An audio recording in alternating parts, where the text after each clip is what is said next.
January the 2nd, 2026. Welcome back to the Two Witnesses Live. I'm your host, Watchful. It's that time once again for your daily Torment report, where we cover the posts and videos and general musings of the two men who are tormenting the world the most, Donald Trump and Elon Musk. We got some pretty good stuff on Elon Musk today. I'm excited to show you.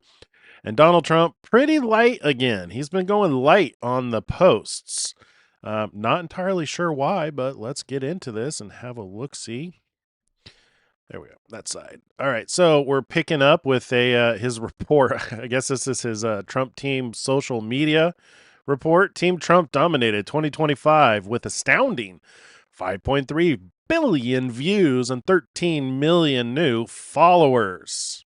Pretty impressive. Wish I could say the same. Alrighty, so he about 22 hours ago posted great job by Art Del Suedo, a border hero, in explaining on Fox News the border crossings are virtually non-existent under the Trump administration. In past years, under Sleepy Joe, millions of people poured into our country, totally unchecked and unvetted. Also, crime numbers are now down to lowest numbers. Fury says he went after Iran over the protesters and threatened them. Yes, indeed, he did. I don't think he posted about that, but I do have an interesting video. Iran came up in one of the videos I was listening to from Rabbi Tovia Singer. I've got it prepped somewhere. Maybe we'll watch that. So it doesn't have to do with the protesters, but it has to do with Mamdani and Muslims and the different types of Muslims. Also threatened over all the fraud. Well, we'll see if he posted about it. Oh, here you go. If Iran, oops.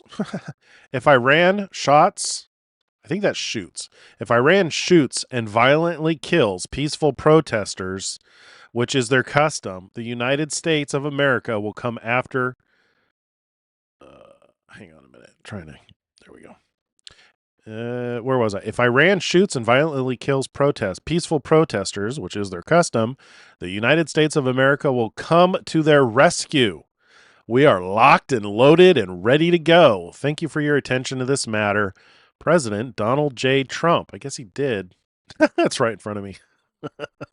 So I should focus on the stream and wait to come to you, Fury.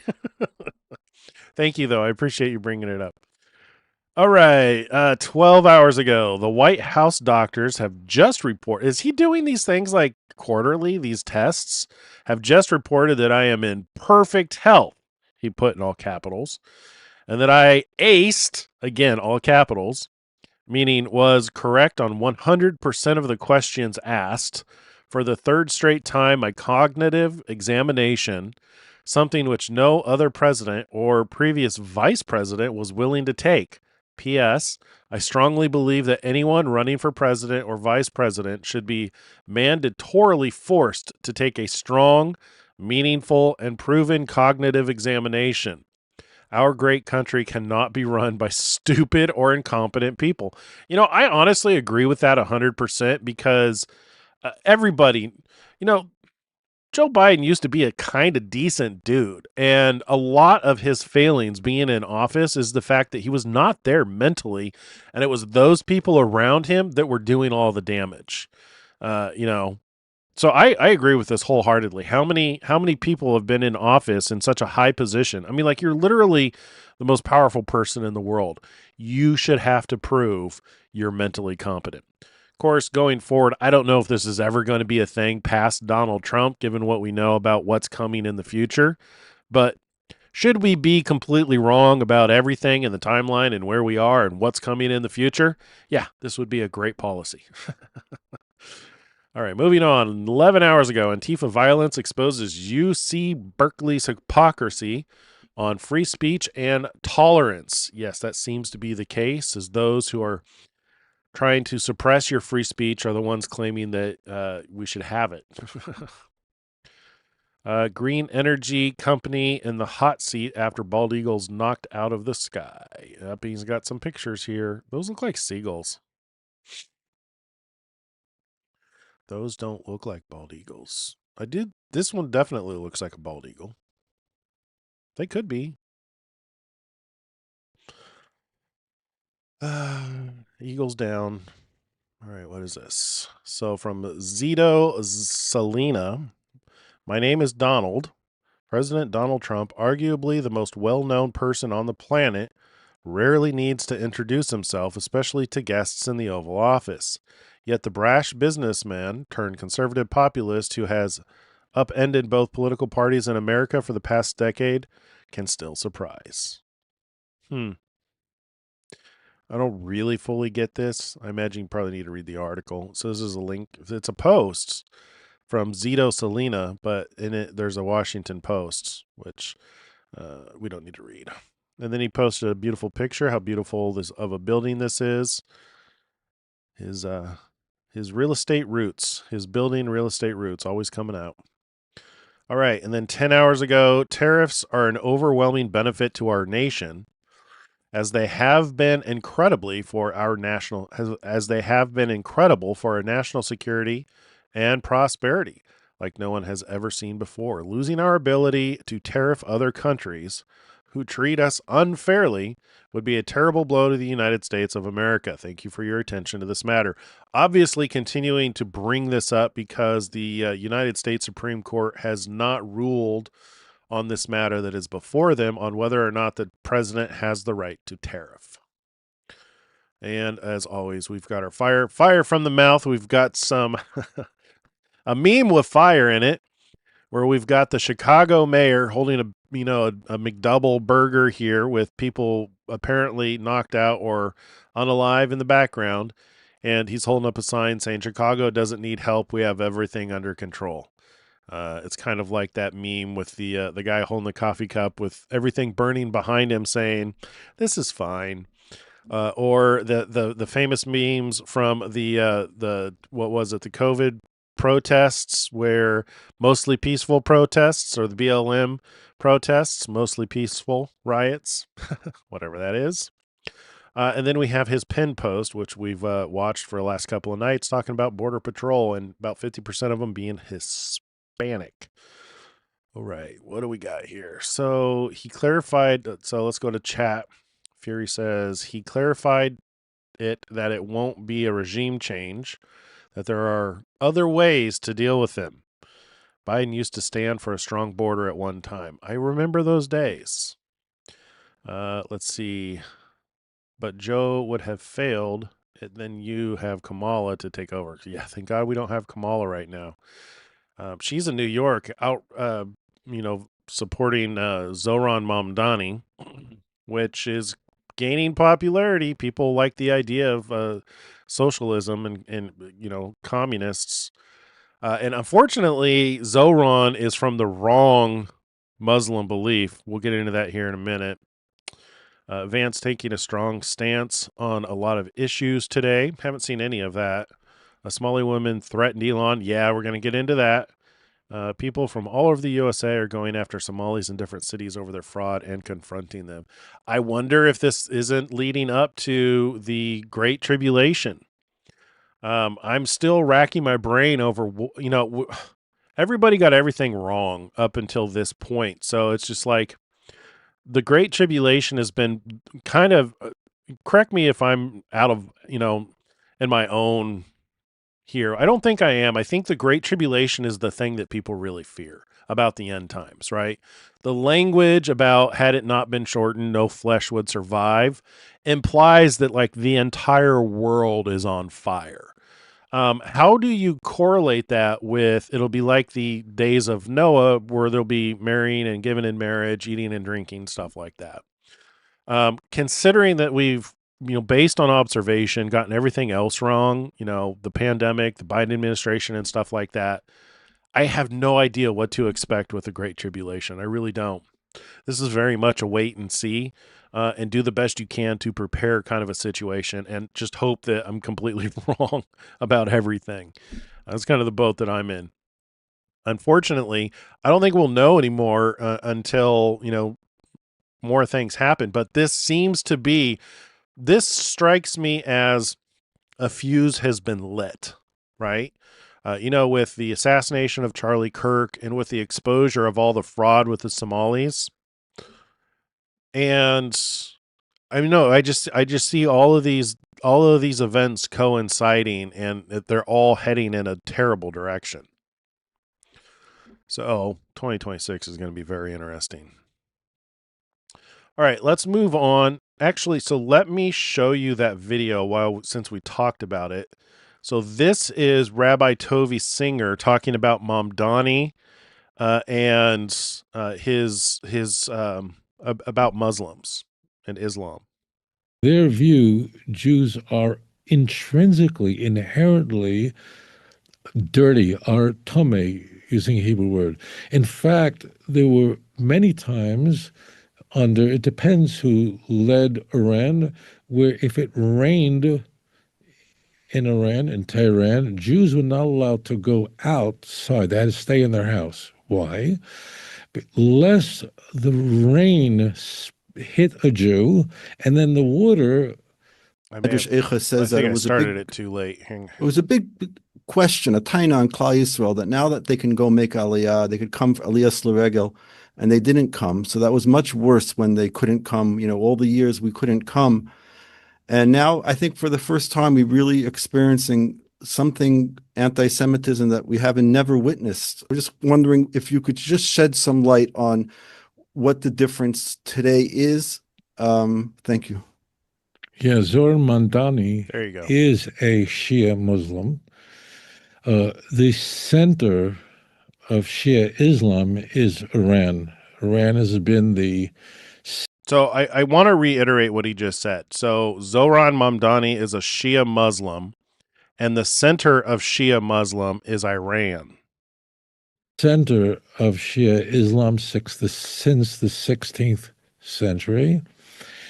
And Shia Islam, there are no Shias here in Israel, none at all. There are in Lebanon, there are in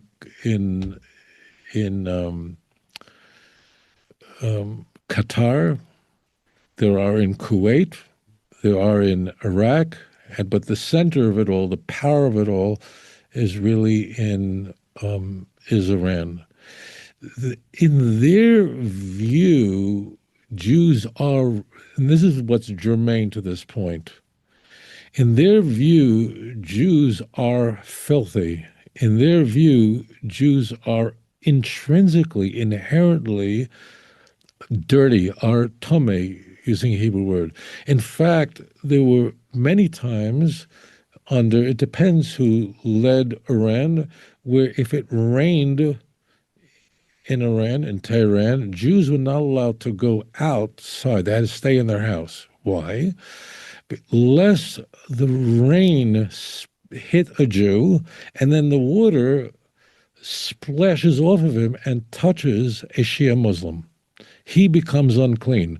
If the water hits a Jew, and that water then touches food of a Muslim, of a Shia Muslim, he's not allowed to eat it.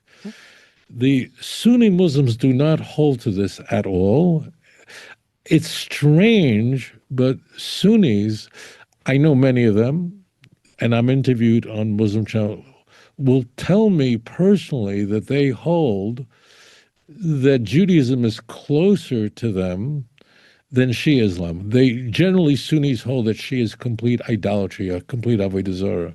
However, the split, it should be just, I'll take 10 seconds. The split between Shia and Sunni happened very rapidly after Muhammad's death, and it was not a theological breakaway, but rather it was completely political. Who would head the Islamic caliphate after the death of Muhammad? So it's important to note that although today there are theological distinctions between the roughly 10% of the Islamic world, Shia, and 90% of the Islamic world, Sunni. Now, I'm overgeneralizing. There are other Islamic groups, but these are the two big ones.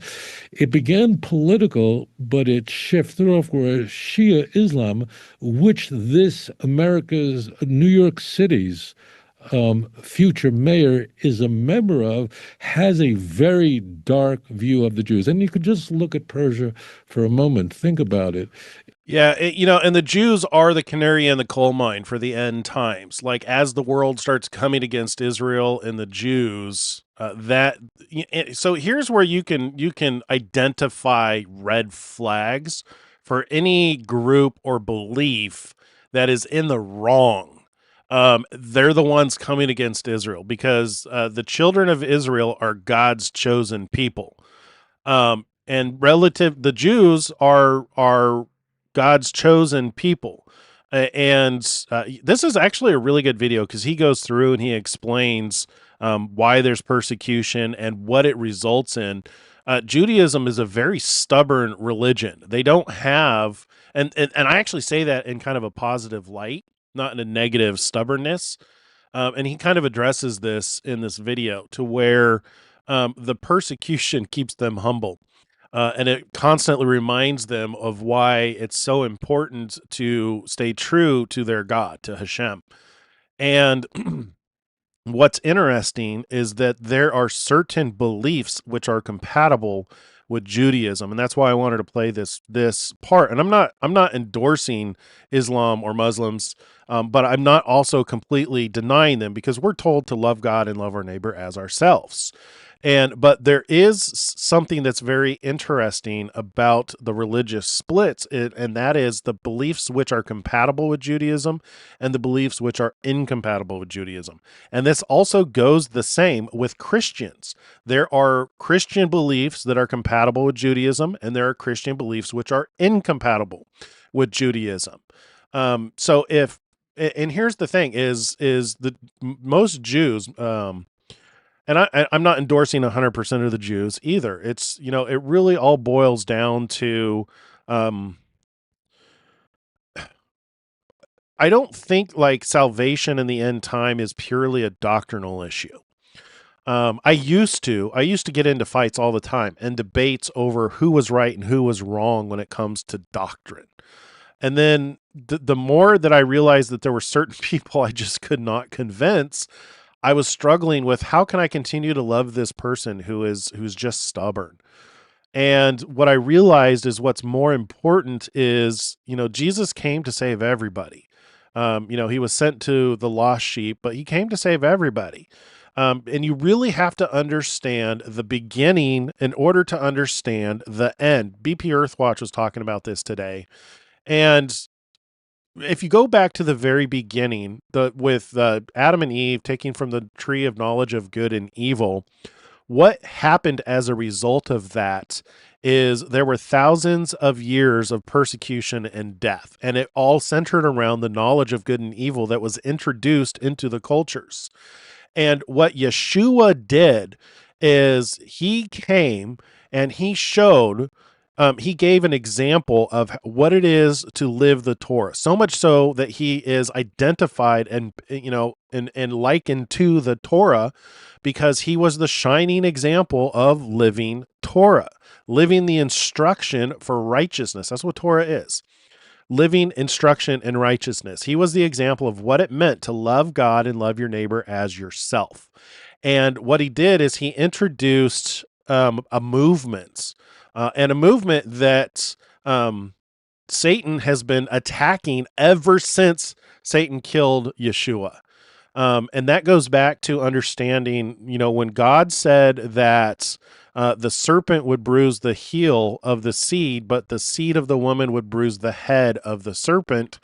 What that seems to imply is that ultimately the Torah would win. The Torah will reign supreme, and that's really what I believe that it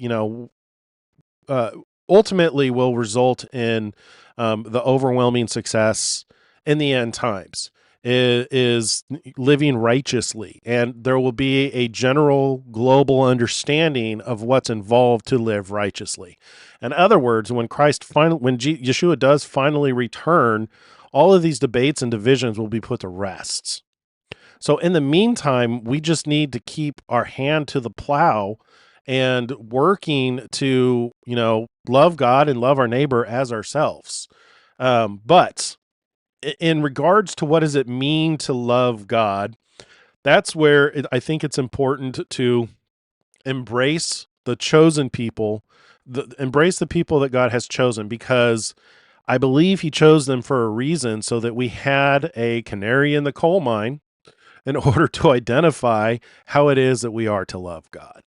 And so when you're looking at these things, you can, I believe that you can identify the red flags by those beliefs which are incompatible with the children of Israel's belief, with Judaism.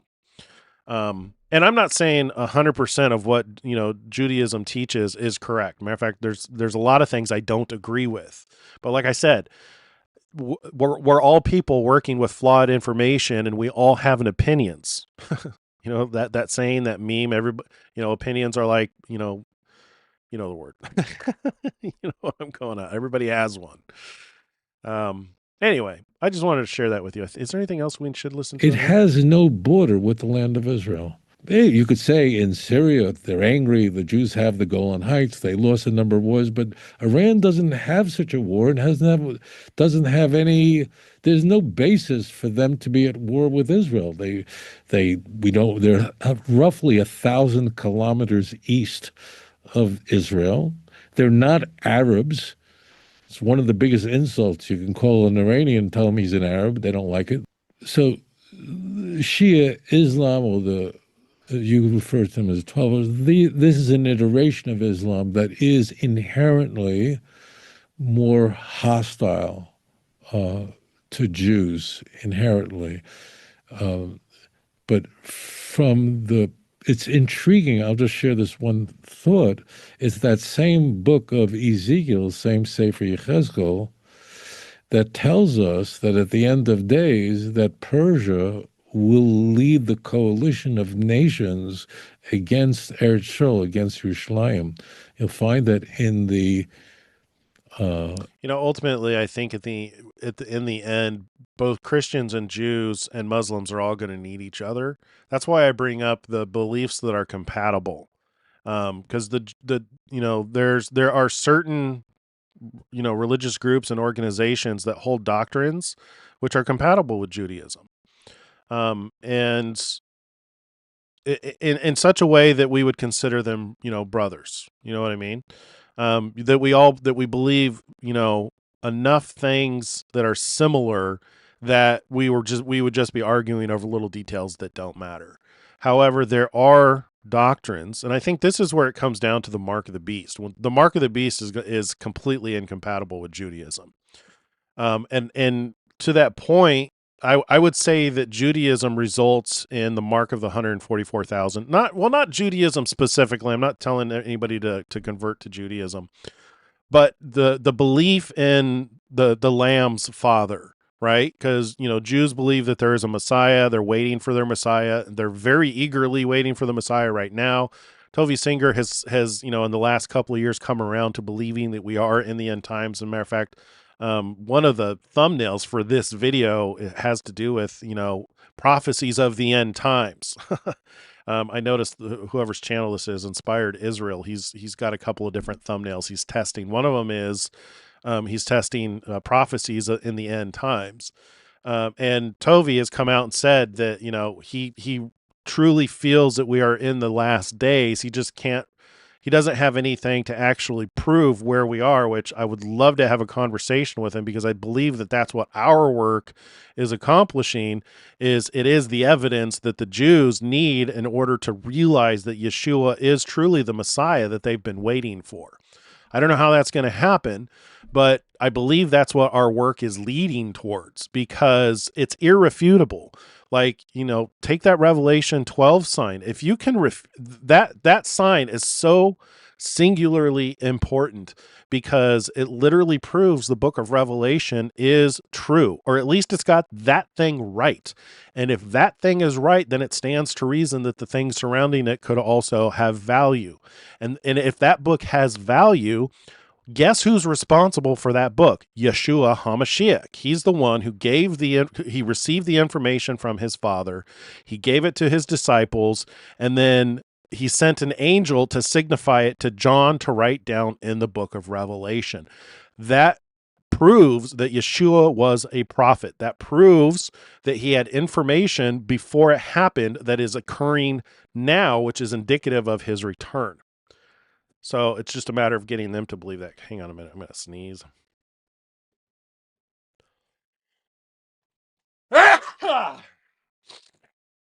Oh my gosh, allergies. Anyway, where was I at? In Ezekiel 38 and 39, the Haftorah that we read on Sukkot, because the Gemara in Megillah tells us that that Mashiach ben Yosef, or Mechemes Gog uMagog, this end-time war, begins on Sukkot. So this is very striking. And just as a caveat, at the time when these oracles were articulated, Persia was a benign nation. I mean, it was not they did not pose a threat to the Jewish people. And throughout the Sasanian Empire, the Persian Empire, Jews had it good. The Gemara, All right. I think he's getting into other things. Let me answer some questions here and then we'll get into Elon Musk.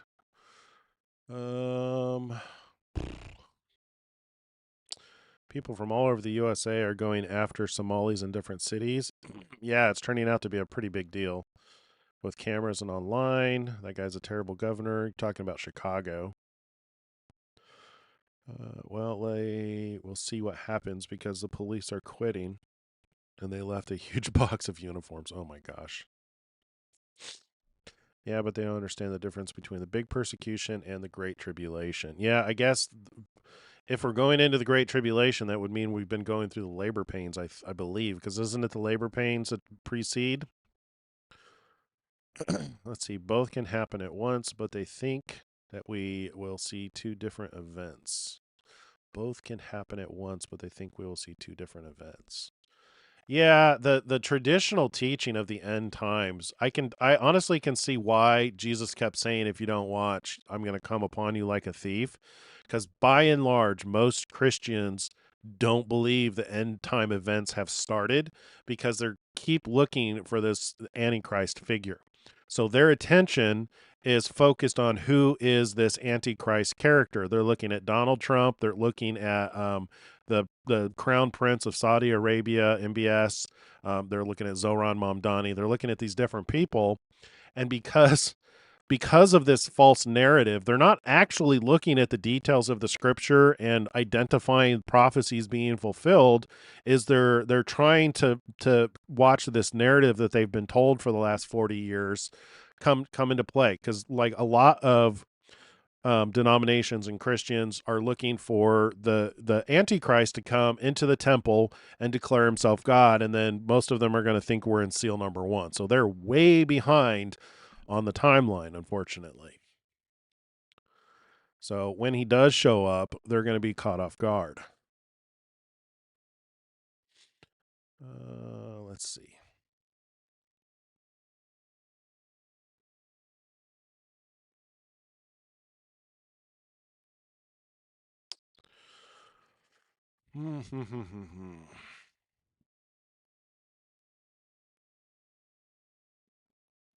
Who is the Antichrist? Dude, don't get me started. You've heard my rant. I know for a fact, Lion Dog, you've heard my rant on the Antichrist. Well, I don't know that for a fact. I'm pretty confident you've heard me.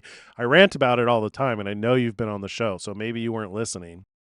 So I'll give you the quick, too long didn't read for anybody who's new here. When you study the word Antichrists, it's only in John's letters, 1st and 2nd John. There's 5 times that the word Antichrist is used. None of them are used in regards to an end time figure. What happens is most people conflate Daniel 9:27 about the one who makes a peace covenant. Word Antichrist is never used in Daniel. They also conflate the little horn who usurps 3 horns and insert the word Antichrist there. And then they do it in Thessalonians, where word Antichrist is never used in Thessalonians. It's the man of sin, son of perdition, who sits in the temple of God as God, showing himself that he is God. They like to say that's the Antichrist. The word Antichrist is never used there. And then at the same time, they also like to say that Revelation 13 is the first beast is the Antichrist and the second beast is the false prophet. unfortunately, what that's doing is it's combining all of those sections of scripture together into one person, when in fact it's actually talking about like 50 different people. And that's the problem, why I have an issue with it. So Antichrist is likely it's a spirit. I'm confident that it's a spirit and has absolutely nothing to do with an individual. Because and really you get the sense of that from 1 John 4, 1-8, where it talks about you were told that this was coming and now it's here. And there's three attributes given for the spirit of Antichrist: deny the Father and the Son, deny that Jesus is the Messiah, and deny that Jesus came in the flesh. There's literally a test in 1 John 4, 1-3, 1, 2, and 3. This is how you test if somebody has this spirit. Do they deny that Jesus came in the flesh? That's the test. They deny that Jesus came in the flesh, they have that spirit of Antichrist. And what the uses of the Antichrist is that it's the people in the church who deviate from what Christ taught, right? And even Jesus warned about this in John 5:43. He says, if you don't receive me who comes in my Father's name, you will receive one who comes after me in his own name.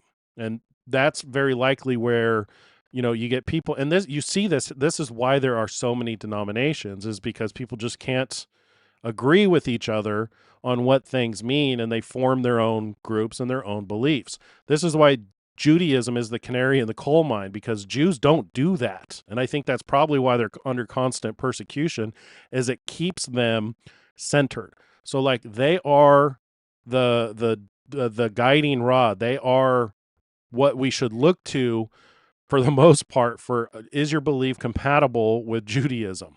And that's not saying that you have to agree with 100% of what they teach, because they have their problems too. But by and large, they're God's chosen people. And I think that's for a reason.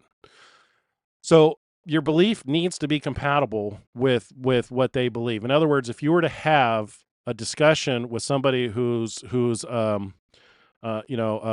lifelong Jew, are they going to agree with you more often than they disagree? I don't know if there's like an actual template or a measure, but you get what I'm saying. If your beliefs are like diametrically opposed to their beliefs, you should seriously be considering what it is that you believe, because most of them actually speak the original language that the Torah is written in. And they also live the lifestyle, and a lot of them keep, the commandments and keep the rituals and stuff like that, which was given for a reason. I know a lot of Christians believe that was done away with. Well, that's a topic for a different show. Jesus will still live Torah when Jesus returns. So people who think that's done away with, I don't know. I know where they're getting that from, but I believe it's an error. But there's a lot of misinterpretations about what that means. There are certain instructions that were given for a time that have, meaning and relevance that people don't understand and they have an issue with because they don't apply today. Like sacrificing in the temple. That's like half of the commandments are sacrificing in the temple. Well, there's no temple today. So what does that mean for us today? Well, we are the temple. Sacrificing in the temple is stop fighting with people. You are a living sacrifice. How did I get off on this? Oh, Antichrist. Yeah. So when you don't have a correct understanding of Antichrist, if you don't realize that it's a doctrine that's against what Christ taught, then you've got no basis by which you can understand really anything in regards to the end times. So there is most likely going to be a single end time ruler. And it's very likely that the little horn is referring to that. So when you look at those records that talk about the little horn that comes up and usurps 3 horns, yeah, that's very likely, in regards to a person in the end time. That's why I'm personally looking at Zoran Mamdani, because he believes a religion that is diametrically opposed to Judaism. And like Rabbi Tovi Singer here was saying, they have such a contrast with Jews. They dislike them so much that they wouldn't even want to be around them when it's raining. And the chance that a drop of rain would bounce off of a Jew and touch them and make them unclean. gives you an idea of the problem there. And the fact that he's gaining popularity so quickly implies little horn usurping something. And then likewise with the Thessalonians, the man of sin, the son of perdition, who sits in the temple of God as God, showing himself that he is God. That's Thessalonians. That does not have to be a literal person. And I can make the argument that that can also be a doctrine. So the reason being is we are the temple of God. Jesus came to build the temple, right? The old temple made with stone was destroyed, and he was the foundation for the new temple. And those who believe and follow him are stones built upon that foundation of Yeshua, so that now God lives within us and not within a brick building anymore. In other words, you have a direct relationship with God. One way I like to think about it is I've been trying to think of examples. So say you've got a phone, right? Previously, in order to interact with God without a phone, you'd have to go to a library, right? So imagine the library is all the knowledge in the universe. You would have to actually go there to check out a book and interact with, let's just pretend that God is the library. You'd have to go to the library to check out the book, to read the book. You'd have the knowledge, so on and so forth. When you leave, you lose that information. What Jesus did is now it's kind of like the Wi-Fi in your phone, and that would be like the Holy Spirit, right? So when you follow Yeshua, you basically get like a wireless connection that gives you access to the World Wide Web, the whole internet. So now you have access to the library all the time. With a wireless connection, you don't actually have to go there. That's kind of like an analogy between the temple built with bricks and the temple that is made that with God dwelling within us now is now, thanks to the gift of Holy Spirit, we actually have a direct connection to our Father in the same way that Jesus did. So he said that the way that he and the Father were one, we would be one with the Father. Matter of fact, he prayed that that would be the case, that we could be one like they were one. So a good analogy is like Wi-Fi. It's like now, thanks to the Holy Spirit, we have a connection to our Father. Antichrist is diametrically opposed to that. The spirit of Antichrist is diametrically opposed to that. It denies that Jesus came in the flesh, which is really important because without Jesus coming in the flesh, there's a lack of understanding of the remission of sins. So Leviticus 17:11 tells us that God has given us blood for the forgiveness of sins. So if Jesus didn't have blood, then a good example of understanding the importance of blood is the children of Israel, when Moses was leading the children of Israel out of Egypt, when they were enslaved, when they were in bondage, one of the plagues to the captive, the people who were keeping them captive, was the death of the firstborn. So for Pharaoh, and the mitigation for that was the children of Israel were instructed to kill a lamb and put the blood on the doorposts and the lintel. In other words, over the whole door frame. And that when the spirit of death passed through, it would see that blood and pass over their house, not killing the firstborn. Anybody who didn't do that suffered the consequences. So that is an example of how blood covers and protects us. So you have to believe that Jesus actually was a human being, that he had flesh and blood, so that blood accomplished the same thing, so that it covers you in the same way that you're baptized in it. It covers you from the spirit of death. That's how one of the ways we're saved. So the man of sin, the son of perdition, goes in the temple of God. Well, 1 Corinthians 3:16 says that we are the temple of God, you and me. So we're a temple. The temple is made without hands, right? It's a temple made with stones that weren't carved with hands. That's because we are now the temple of God. So the man of sin, son of perdition, sitting in the temple of God as God, showing himself that he is God, is likely a doctrine. It can be a doctrine. I hate to get in disputes over this. This is My understanding of the scripture, and I hope it helps you. It's not something that I get into debates with people on anymore. But this is my understanding. My argument is that Second Thessalonians does not have to imply a physical person. It can be a doctrine, because a doctrine that would sit in the temple of God, showing itself that He is God. And that's interesting because the mark of the beast, you have the mark of the beast, which is the name or the number of a man in somebody's forehead. But the mark of the 144,000 is the Lamb's father's name. So take what you will from that.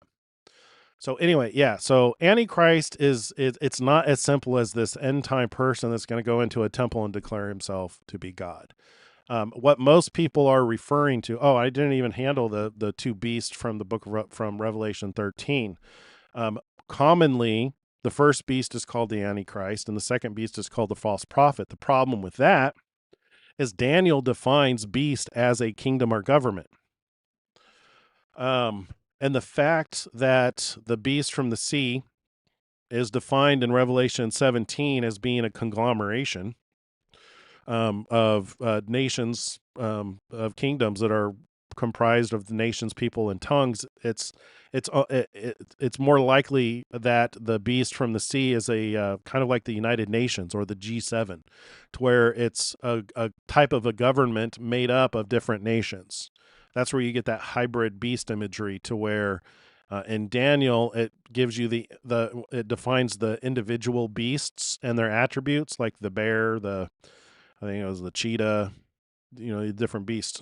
Likewise, in Revelation 13, the beast is actually a conglomeration of those different animals. So it's something new. It's something different, which the culture and the life that we live in today is something new. It's something different than what has really been around in the world before, largely due in part to what Jesus made available. Like we learned at the very beginning, this is why it's important to understand how all of this began, is because what Jesus did was, not only did he pay for our sins, he also started a movement that was going to ultimately be a head wound to the serpent, is going to be a deadly blow to the serpent. Which gets you back to that knowledge of good and evil, to where good prevails, light prevails. Light's always going to shine in the darkness. What else? Yeah, that I took a long time on that. I think Lion knew that. He just wanted to trigger me. If you want to trigger Watchful, bring up the Antichrist. Let's see. According to the belief, the Arabs, it is from Persia, the destruction of Mecca and Medina. I see what you're trying to say, Watchful, but if you get Jesus wrong, you have it all wrong. It's all about Jesus. Jesus said so. You have seen me, you have seen the Father. Well, yeah, in the same way that, like, my phone has Wi-Fi, that's because God lives within us. If you've seen me, you've seen the Father. If I've seen you, I've seen the Father. That was his point. Let's see. Visceral prescription only. Oh yeah, allergies. Yeah, I started taking my allergy medicine again today. That's why I'm a little bit better. I've it's been nice. I haven't had to. I for a long time I had really violent allergies to hay, mold, and pollen, and dust mites. And it was so bad, I actually went to go get the injections to introduce the allergens to my body so they can build defenses against it. That helped a lot, and it even got to the point to where I could stop taking the antihistamines. But apparently, it's been probably 4 or 5 years since I did that, and I think my body's getting weak to it again. So, whatever. Here I am. If you don't have a firm foundation to build and stand on, then it's easy for false teachers to mislead you. Yeah. Yeah, and that's the unfortunate thing about a lot of religions today, is you can really tell who's mature and not mature, because religion is attractive. It really is. Religion is attractive to people, especially if you weren't raised in religion. I guess there's two camps here. You've got those who are raised in it and those who aren't raised in it. So those who are raised in it usually get to a point to where, like me, if you're in, kind of like a cult-like environment where you have religious narcissists who are trying to control you, you will eventually realize that and want to get away from it, because you'll eventually get to the point where you realize you're being lied to. Unfortunately, some people never come back from that. They take that and they use it. They internalize it as though God doesn't exist or God is bad. However, if they realize that it's not God that was bad, but it was the people that was bad, those tend to be the more mature individuals, because they're much better at identifying religious narcissism. They're much better at identifying the knowledge of good and evil that is used against people. And then you have the people who are attracted to religion because maybe they were raised in harsh hardship. They were raised around Satan. They suffered evil growing up, and religion is like a safe haven. And this is the benefit of the movement that Yeshua started. Is it's so simple to get saved. It's like when Moses instructed, I believe, his brother to put the serpent on the pole, to where when the children of Israel were being bitten by serpents, all they had to do was look at the serpent on the pole, and they were healed. That's what Jesus provides, is merely just looking at him, you're healed. So it's so simple to be healed from Satan's attack. And I think that's where you see the benefit of, like, even in a bad church that might be infested with religious narcissists, people still get healed. But what ends up happening is these people who are in these churches, when you're in it for a period of time, there's this honeymoon period where you just believe everything you're told and everything feels great and you love the experience, because who doesn't like good music and good company?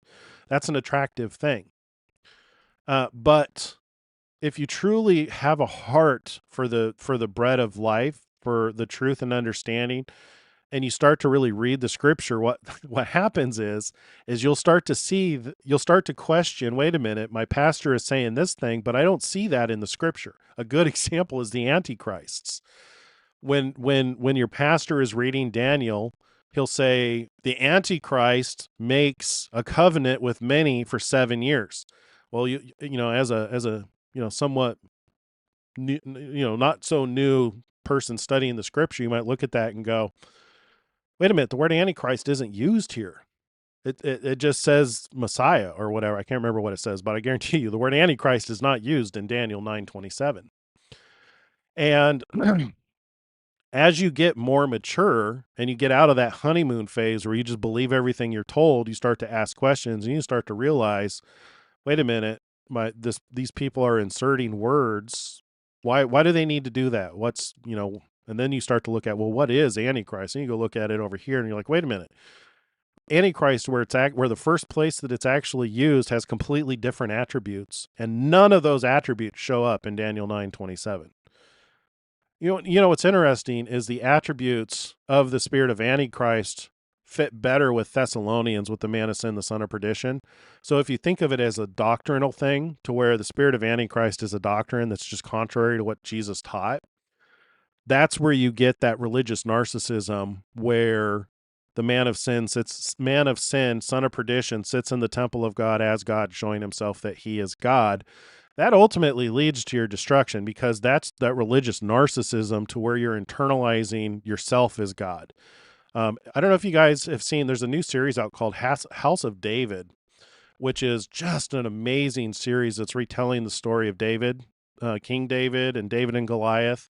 And it does a really good job of showing how Saul, who was God's chosen king, how through his disobedience and elevating his own ideas above God, started to internalize that stuff and started seeking his own glory. He basically became a religious narcissist and God in his own eyes. And that's the problem, is when you start to think that you're above God, that's where Satan has entered into your heart. And that's that man of sin, son of perdition, that will be destroyed when Jesus returns.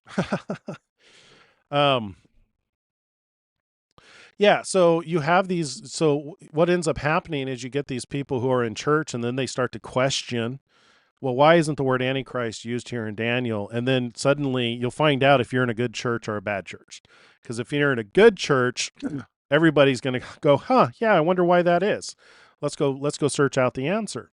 A bad church is, this is the doctrine that we teach, and we believe the man of God in charge of this church, and you should not be questioning what he says. If he says this is Antichrist, you should believe Antichrist. That's religious narcissism, and that's a cult.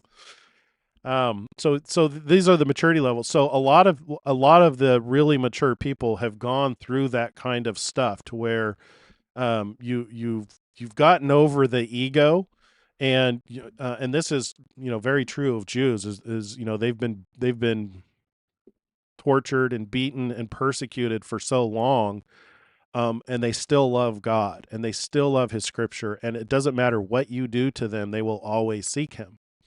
That's not true of somebody who's immature, somebody who doesn't have that loving relationship with God. A lot of the people who are immature tend to blame God and leave God as a result of that. But once you really start to understand who God is and where the attacks come from, that's when you truly start to become a mature believer, somebody who's very strong. And that's who I believe are the elites. And here, we were just reading about this. It says, if anyone says to you, look here, let's see, no, it's right here. For then there will be great tribulation, such as not been since the beginning of the world until this time, no, nor ever shall be. And unless those days were shortened, no flesh would be saved. But for the elect's sake, those days will be shortened. A lot of times, oh wait, no, that's not, let's see, where's that section where it talks about to deceive, if possible, even the elite? Um,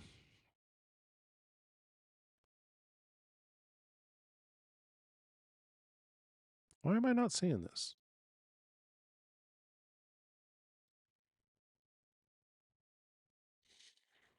Many false prophets will arise, but he who endures to the end.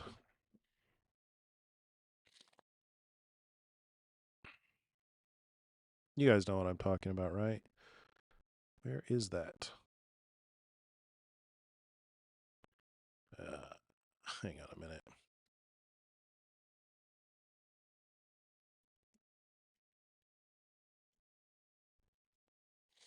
Matthew 24:24. Oh, I didn't go down far enough. Let's see. So, for false Christs and false prophets will arise and show great signs and wonders to deceive, if possible, even the elect. So, somebody who's mature, who's been through the ringer of persecution, you're not going to deceive. They've been through that and they know better.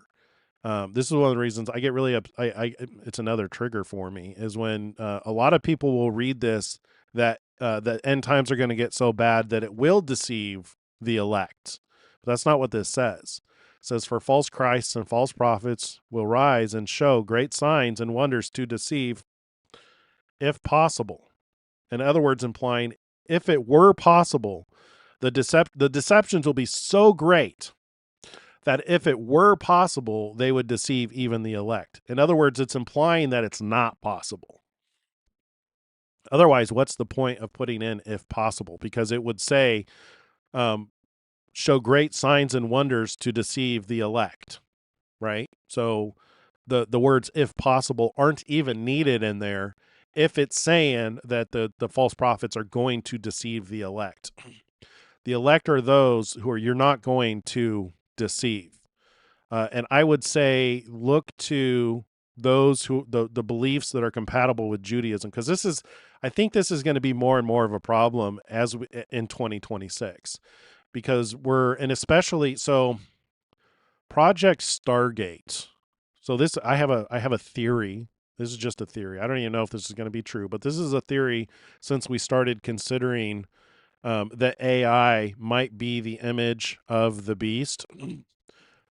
I have a theory that might be Project Stargate. And what's interesting is the Crown Prince of Saudi Arabia is doing a lot to actually fund artificial intelligence.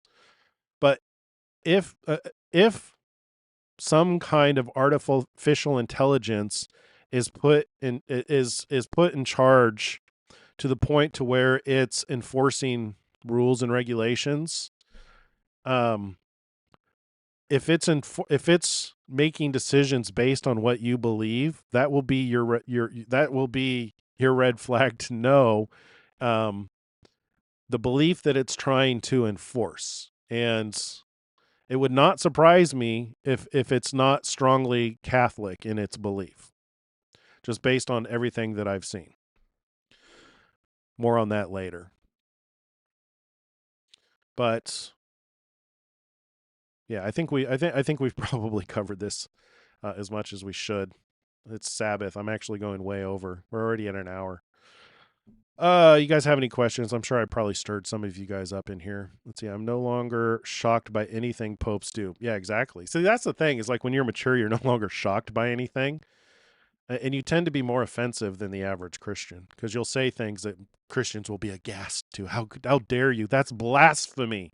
When somebody thinks that a particular belief is evil and will result in your burning in the hot place in hell, that's usually a sign that somebody's immature, that they haven't been lied to and hurt enough to realize that that's how Satan moves. Is he goes for your heart. He tries to get you to believe that he is God. That's how Satan works. And it's not just like, not cut and dry to think necessarily that he's God. In a lot of cases, it's to think that you're God. See what I mean? The man of sin, son of perdition, sits in the temple of God as God, showing himself that he is God. Man, spend some time learning about narcissists. There's this lady, Shanine. Her name is Shanine Magi or something like that. I'll have to get a name for you. She's doing a series now on how Satan works through narcissism. Very interesting. All right, let's see. Matthew, thank you. Somebody got Matthew 24:24 for me.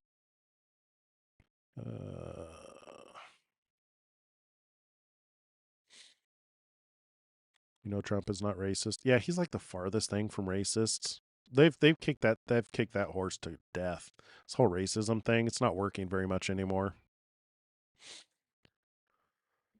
Yeah.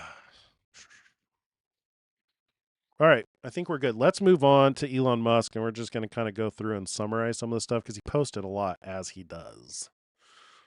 We'll start here. So this was January 1st, so we're going to catch stuff we missed in the evening because he tends to post throughout the night. So this is about the California slave thing. $5 million payments to eligible black residents. However, paying for it may take some creative accounting. As the New York Post reports, the city's admitting it can't sign the checks as it's facing a $1 billion deficit. Actually, I remember we covered this already. I went too far. What about this one? Just when he thought Somali scandal couldn't get any worse, yet we're seeing just the tip of the iceberg. Yeah, we read that too. I remember that. This is where we start. So this is his new pinned comment. I don't know if it's worth playing this. I think you want to play it towards the end because she's not speaking English until about here. Let's go for it in the end. Well, I wouldn't worry too much about this one. I wouldn't worry too much about him. So this kind of stuff just reinforces to me that we're right about Elon Musk being one of the two witnesses. So from Doge designer, breaking, Somali TikToker threatens Elon Musk's life. I wouldn't worry too much about it. He about to die. And then this person says, protect Elon at all costs. And Elon says, wonderful people. This is not his first rodeo. He's actually, Donald Trump, it was out there for the whole world to see. Somebody tried to kill him multiple times, very publicly. Elon Musk, unless you're really searching, you don't really get a sense that people have tried to kill Elon. He kind of drops hints here and there. He's talked about the death threats. He's talked, especially when he started working with Donald Trump. The death threats went through the roof, not only for him, but for also people who drive Teslas. People were taking it out on Tesla just because he's the CEO. But this is one of the attributes of the two witnesses, is not only do they torment the whole world, but they also receive literally physical death threats. And it does not end well for the people who act on those intentions. It says that, there's the it says that those who intend to harm, and the way that I've understood this, I could be convinced otherwise, but the way that I understand it is the word harm is used twice. One is those who intend to harm their reputation must be killed by fire, which seems to be truth. Mean tweets, brash truth, brash reality. That's how they subdue those who intend to harm them, is they've got enough power to counteract those attacks with a loud voice and truth. But there's also says those who intend to harm them, which implies those who intend to kill them must also be killed. So we saw this with those who the one who tried to shoot Donald, he got shot. The one who didn't take a shot but just set up to take a shot, he's in jail. And then from what I understand, there's been a couple of others that have tried to take Donald Trump out. But Elon, he talks about the death threats, and he's got pretty hardcore security around him too. But yeah, so this is just par for the course. All right. What is this? Cloward Piven strategy. What is this? The Cloward Piven strategy is a political strategy outlined in 1966 by American sociologist and political activist Richard Cloward and Francis Fox Piven. It is the strategy of forcing political change leading to societal collapse through orchestrated crisis. The Cloward-Piven strategy seeks to hasten the fall of capitalism by overloading the government bureaucracy with a flood of impossible demands, amassing massive unpayable national debt, and other methods such as unfettered immigration, thus pushing society into crisis and economic collapse by overwhelming the system. Interesting.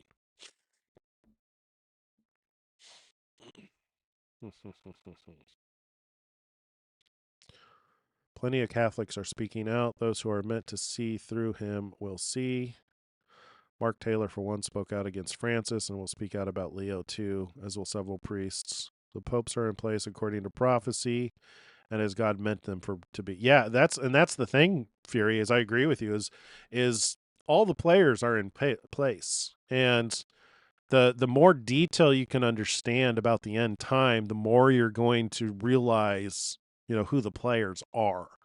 And one of the issues I have with the Antichrist is so many people are completely blind to what's actually happening. They're looking in the wrong place. There's a lot of people who think Donald Trump is the Antichrist, and they're idiots. I mean, I don't know about you, but in all the time that we've spent looking at Donald Trump's posts and Elon Musk's posts, I have never gotten the sense that they deny that Jesus is the Messiah, that they deny Jesus came in the flesh, and they deny the Father and the Son. I've never gotten any of that sense from either of them. And I've never gotten the sense that either of them want to be a world ruler. Donald Trump comes out, he's outright said he's not a king. He submits to Jesus. Elon Musk, in not so many words, have said similar things. The greatest testament is a very Jewish response is where he says, when asked who his mentor is, he says the Creator. And that's, if you were to ask me who I look up to and who I serve, that's exactly the answer you would get too. That's an engineer's answer. The Creator. It's very specific. Unlike the word God is people don't realize this. God is not a specific term. God is extremely generic. It can refer to gods from mythological stories like Thor and Odin. It can refer to a representative like Moses. Moses was said to be God to Pharaoh, representing the power and authority of the Creator. And then we're called gods in Psalms. Those who are believers, those who serve God, are also called gods, and often denoted by little g's versus big G. So God is such a generic term. When you say the Creator, you're you're referring very specifically to the one who put all of this stuff into action, who is responsible for not only our environment but also our lives for existing. So in my mind, the Creator is a more accurate. So yeah. All right, what's this? Yeah, so I've never seen anything that would imply that either one of them are evil or the Antichrist. Even from the little horn, I don't see either of them being the little horn. Yeah. A gigantic magnet to attract illegal immigrants and have them stay in the country.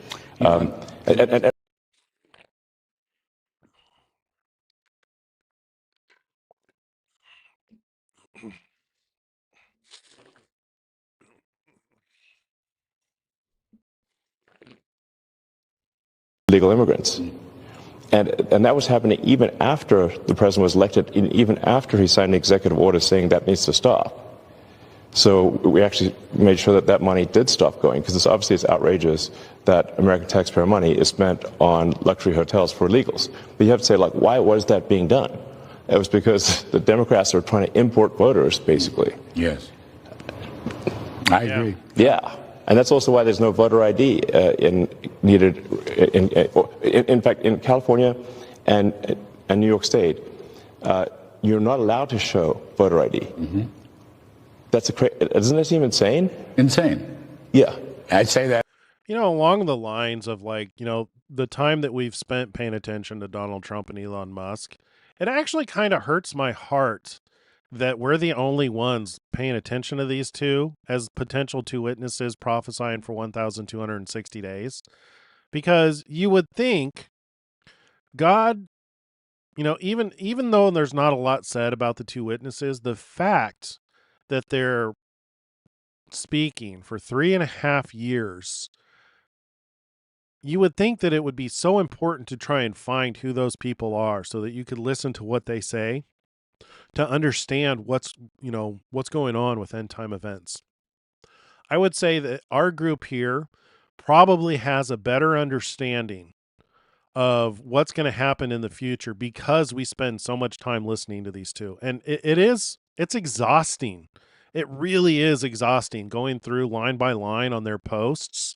They're not always saying the most interesting things. And a lot of time they're repeating the same thing. They're pointing out atrocities. They're attacking injustices. They're affecting change around the world. It's tedious. And that's a lot of times what it means to, be serving the Lord, to when he comes, you want to be found doing.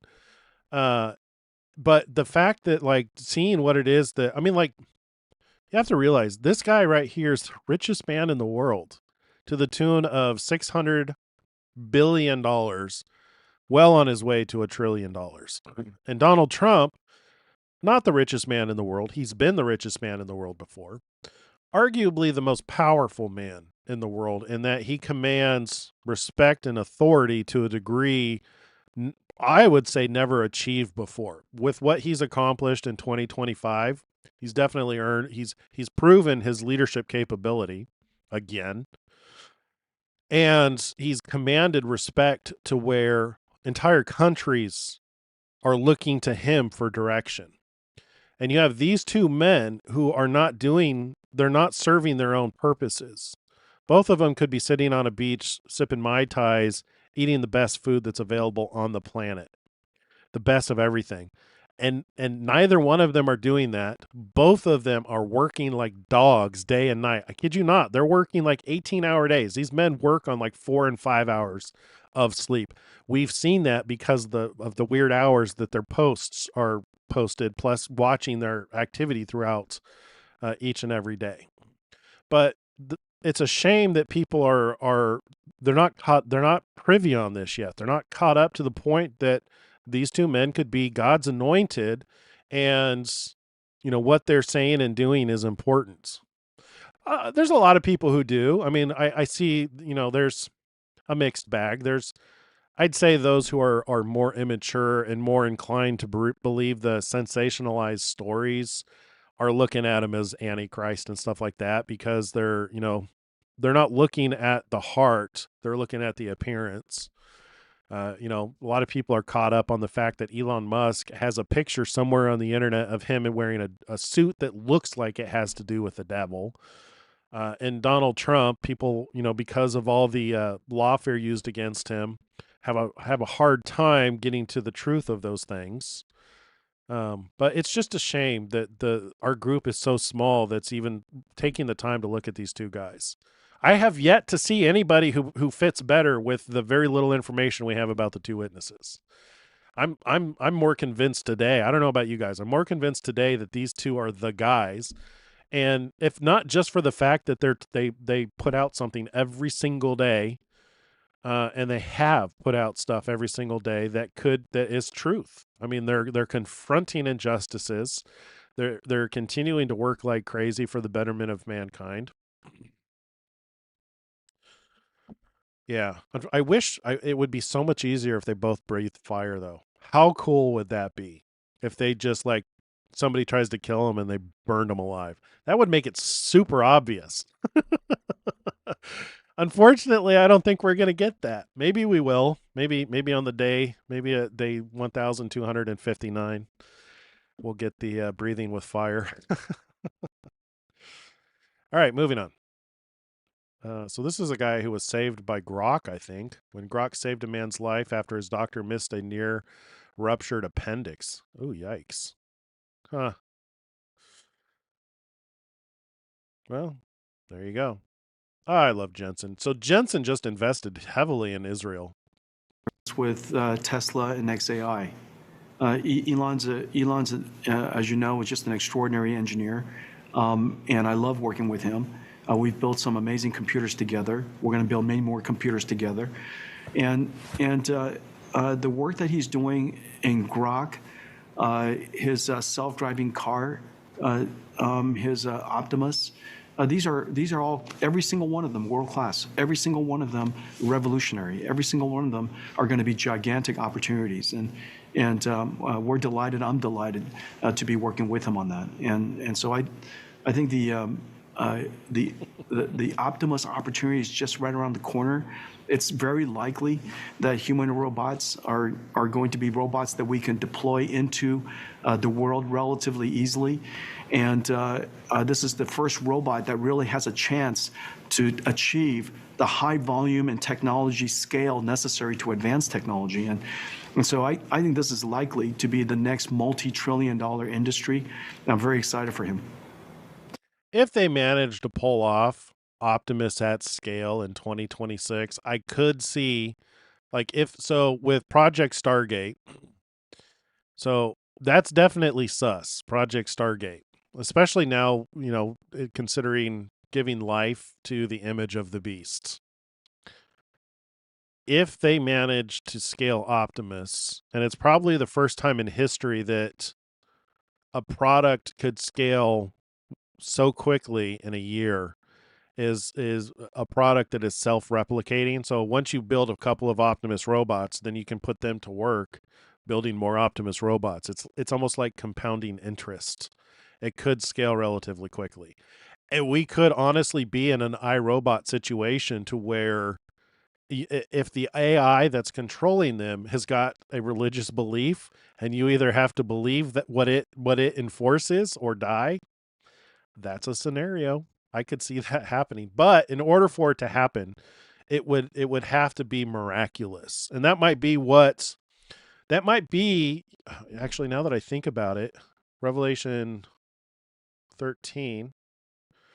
That could be. Oh well, that could actually be the false prophets, great signs and wonders to deceive. I don't know about the robots. Maybe the beast from the earth. Let's see, and he deceives those who dwell on the earth by those signs which he was granted to do inside of the beasts. Maybe rapid scaling could be a sign, that could be a miracle of some kind. Maybe we're thinking of miracles wrong. Just a thought, thinking out loud. But I have to believe that with that definitely the rate at which AI is scaling in the race is, and it also goes to, it stands to reason. So the thing about the second beast from the earth is it has the power to enforce the mark of the beast. Yeah. So right now, there's not really anything that has the power to enforce the mark of the beast. Like, I could get rid of my phone and you can't find me. Well, I don't know if that's true. I guess with satellites and cameras, those flock cameras that are showing up all over, we're getting more and more to that point in America to where it's getting more like China, to where they can find you anywhere you go. It's getting harder to hide. I speak as somebody who spends time learning the tools that they use to find people. It is getting harder, but I don't believe that there's no microchip needed. They do not need a microchip to enforce you to do anything or identify you. The technology to identify you, they can do it in 100 different ways. But an Optimus robot could do it. And that might be the motivation for taking Elon out. Just because Donald Trump and Elon Musk. So here's the thing, just because they build the tools doesn't mean they're the ones to use them. Donald Trump started Operation Warp Speed. And it was given to the Biden administration. They're the ones who used it as a weapon on the entire world. So, I mean, the same thing could happen with what Elon is building. Anything that he's building, it doesn't mean that he's the one who uses it in an evil way. Yeah, I mean, that could be motivation for taking out the two witnesses to get access to their toys so that it can be used to enforce the mark of the beasts.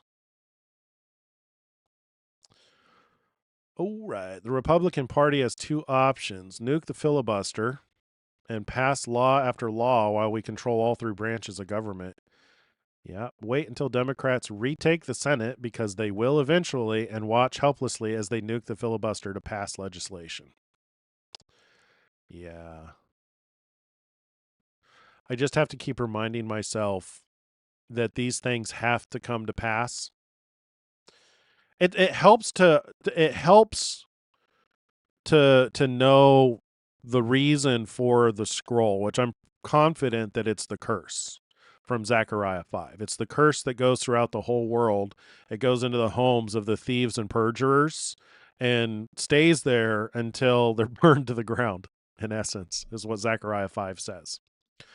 That helps to keep that in mind. Because when you're thinking about things like the Great Tribulation, I know I've overreacted so many times. So many times that I barely bring this up to my wife anymore. Matter of fact, I was telling her that I think we figured out what seal number 5 might be. And she just gave me the typical response, like, it's not the first time I've heard this, honey. So I can tell her patience is at the end. But I'm still super excited about this stuff. I will be until Christ comes back. Yeah. All right, let's move on. This is a super important point. Yeah, so these things have to come to pass. I got to keep reminding myself of that. And you got to be really careful on your own personal biases on how you try to filter things. Like I said, just because the two witnesses could literally build the tools that are used to enforce the curse. These things have to come to pass. Oh my gosh, never leaving this app. Somebody put a bikini on Elon. Ah, oh my gosh. All right, what's this? People just don't understand, like, nothing will make you happier than having kids. Oh, It will absolutely improve can confirm. your happiness level to have kids. If it wasn't rewarding instinctively to have kids, we wouldn't have them. You will absolutely be happier if you have kids. Absolutely. We're literally, we've evolved to have that, as all creatures have. People. Do you guys realize that if you take the Torah chronologically, which I think you should, the first command that was given to mankind was be fruitful and multiply. We should be having babies. Yeah, nothing will make you happier. Ugh, this guy, Schumer. The only way we're going to have a great future in America is if we welcome and embrace immigrants, the dreamers, and all of them, because our ultimate goal is to help the dreamers, but get a path to citizenship for all 11 million or however many undocumented there are here. The only... Yeah, but when you say that, you mean just open the border and let everybody in, not like legal immigrants. Chuck Schumer, our ultimate goal is to get a path to citizenship for all 11 million or however many undocumented there are here. It's right there out in the open. Paying for voters to come illegally to America and enabling them to vote. And that's exactly what they've been doing. See what I mean? That's prophecy. Sorry, but that is like a prophet going to a king and saying, you're acting like God. He's pointing out evil. He's pointing out injustice. He's pointing out a problem. That's what prophets do. Prophets divide or establish. Go read about Samuel. Samuel, Samuel or Elijah. Elijah he'd go give some bad news to somebody and then go run for his life. It's not safe being a prophet. Look at Elon. People want to kill him. It's not a safe what's it called? Ministry. It's not a safe ministry. What is this? This photo was taken in Mogadishu, 1993. The man on the right was my father, John Boswell, Delta Force C squadron. The stories I've heard would rattle you to the core. It's always some third-gen Ivy League white lib in America talking about how great Somalia is. F Somalia. I don't really fully understand the context of that. I mean, I can appreciate, our soldiers. God bless them. But I don't understand the stories I've heard would rattle you to the core. It's always, I get it. It's always some third-gen Ivy League. In other words, somebody who's so far removed from the reason why we fight against these things are the ones supporting the stuff this is suicidal empathy. That's what this is referring to. It's always people who are so far removed that in the under the pretense of empathy, they do stuff that's detrimental, like letting in illegal immigrants. Here we go. Zoran. Together. We will replace the frigidity of rugged individualism with the warmth of collectivism. There's your smooth talker right there. If anybody's a little horn, he'd be the guy I'm looking to. He's rising quickly. Would not surprise me if he doesn't rise really quickly. New Yorkers born in America flatly rejected this man. He was elected by foreigners. If we do not stop foreigners from flooding this country, they will all choose this. Yeah, this could be the little horn that rises up and usurps 3 other horns. I don't know who those horns would be, but this would be the guy I would be looking for. Remember, Mondani won because New York imported millions of third world voters. This is the blueprint for Democrats to win elections nationally. We cannot allow this to happen. True. Emotions do not override wisdom.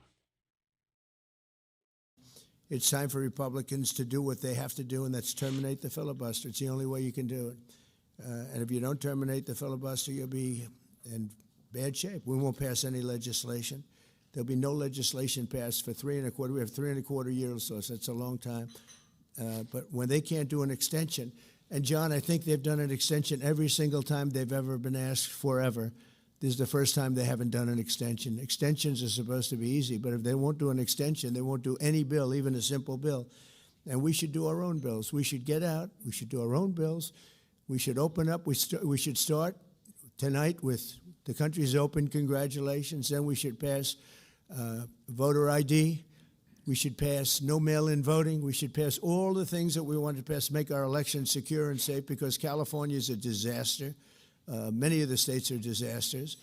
But can you imagine when they vote almost unanimously against voter ID? All we want is voter ID. You go to a grocery store, you have to give ID. You go to a gas station, you give ID. But for voting, they want no voter ID. That's only for one reason, because they cheat. We would pass that in 15 minutes. If you don't get it, you'll never pass that. You'll never talk about mail-in ballots. Mail-in ballots make it automatically corrupt. If you have mail-in ballots, automatically it's correct. Even Jimmy Carter, they had the Carter Commission after he got out of office, and he had a group of very distinguished people, Democrats and Republicans, and they passed, they recommended things take place. It was a long time ago. And they said about mail-in ballots, if there is mail-in ballots, there will definitely be corruption, because, you know, they pass through too many hands. I mean, you go in to vote, and they want you cut. Yeah, he's not wrong. You know, it would not surprise me if they don't eliminate the filibuster, and if we don't, we probably lose the Senate in the midterms. That would likely lead towards Great Tribulation type. It would be his first term all over again, to where he can't get stuff done, and you get other people in control. You get the Democrats in control once again that are fighting him and causing tribulation. Probably 10 times worse than his first administration. I could see that being a very real possibility. Something along those lines. Because that's kind of a pivotal point to where if they eliminate the filibuster and they can secure elections, then that puts a stop to the beast from using our elections to commit empathetical suicide. Illegal immigration, people who do not share our values of life, and give rise to people like Zohran Mamdani. Yeah, so it would not surprise me if they don't actually they don't eliminate the filibuster, and we end up losing something like the Senate. Maybe even the Senate and the House. If they pretty much eclipse Trump's ability to actually move, and it's 10 times worse, I could see that being leading us towards Great Tribulation type of, it would lead to impeachments. It would. It'd be his first term all over again. Which may happen. Might be the case. This guy. Make the punishment infinitely worse than the crime. And I'm talking about deporting the entire family, denaturalizing the entire family, sending the entire group of them back to Somalia. That's what needs to happen.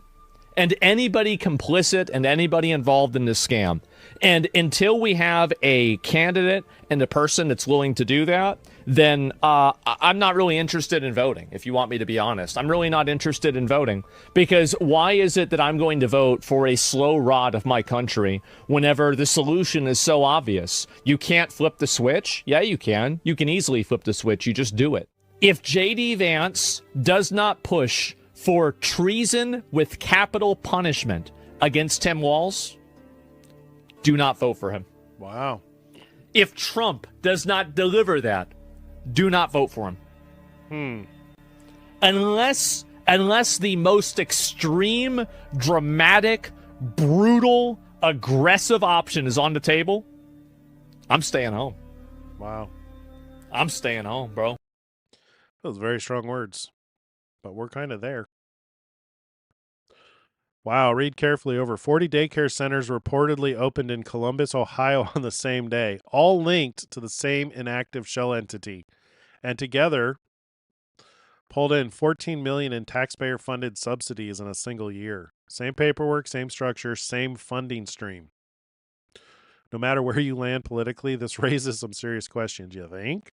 How was this approved? Who signed off on it? Where was the oversight? If this is accurate, it's not a small loophole. It's a systematic failure. Systemic failure. Is this fraud or a broken system being exploited? Wow.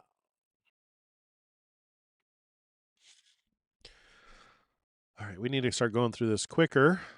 Got 30 minutes. We're going to be done in 30 minutes here. JD's kind of growing on me. I didn't really like him initially. He's kind of growing on me, though. Cybercab is truly a piece of art. What is this? Elon Musk eviscerates San Francisco for rolling out. Yeah, we've seen that before. What is this? Somali daycare stuff? I called every number I could find in Nick Shirley's investigation about the Somali population with the daycares and the billion-dollar fraud that they were committing. It seems like every single line has been shut down at this point because this is all I got.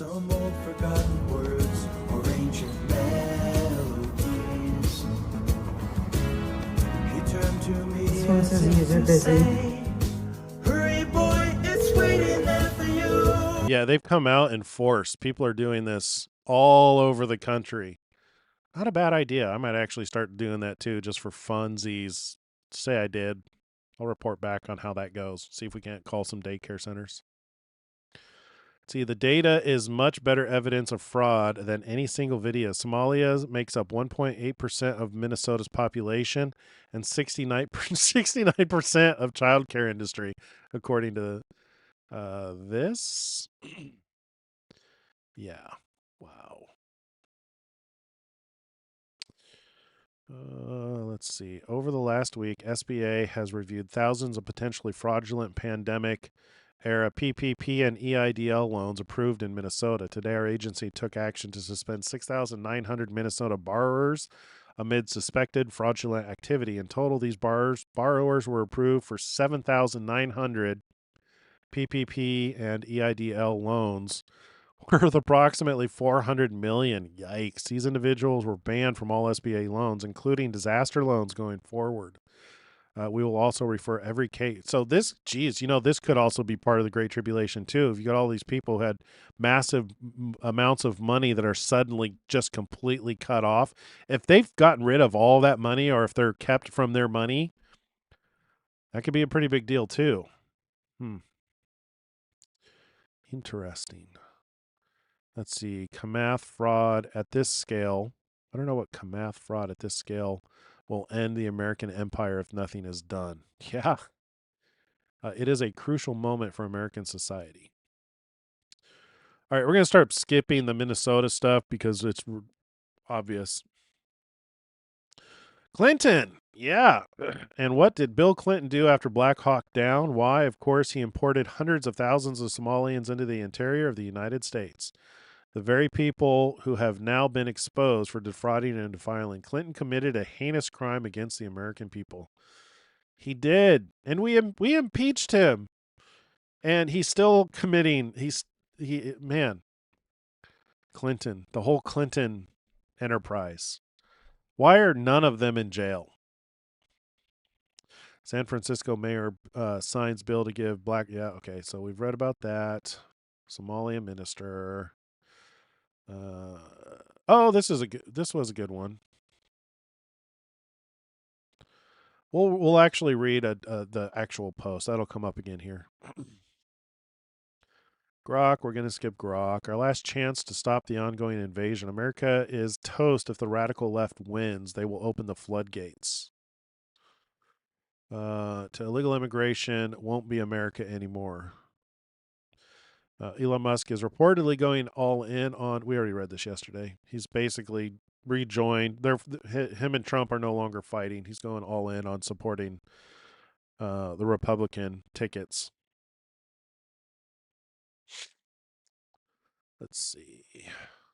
Doge account connects the dots from Black Hawk Down to Minnesota fraud. 30 years in the making. The official Doge State account just dropped a brutal history lesson. October 3rd, 1993. What is this? Get audio? 60 Minutes was able to obtain this surveillance video.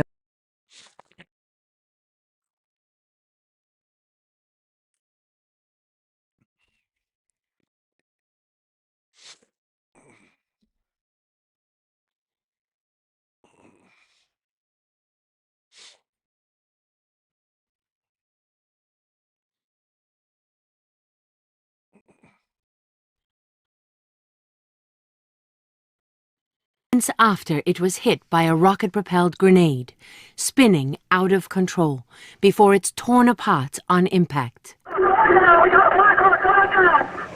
They'd shot down a Black Hawk, this powerful symbol of America's might. For the men on the ground here, it was the moment that changed everything.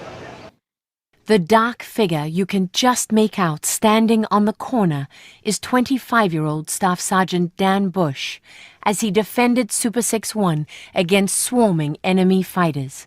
He would soon be dead. Norm Houghton says he and his men were doing everything they could to get to the crash site that was in danger of being overwhelmed. In the midst of this intense fight, they faced a nearly impossible task: to free the body of one of the pilots pinned in the wreckage. It took all night. I'm going to have to go watch that movie. Black Hawk Down.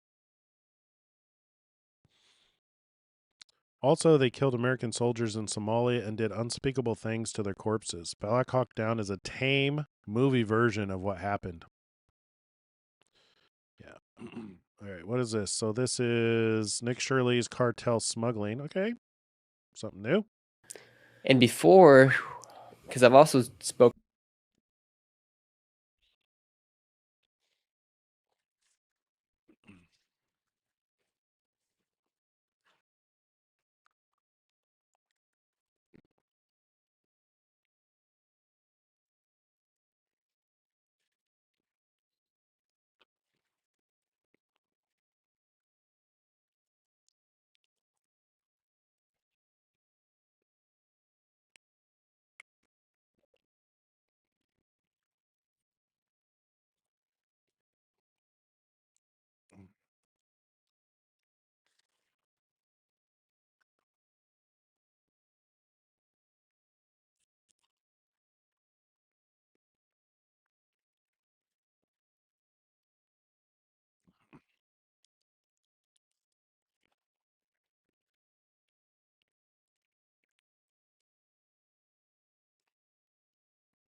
I might not live. Oh.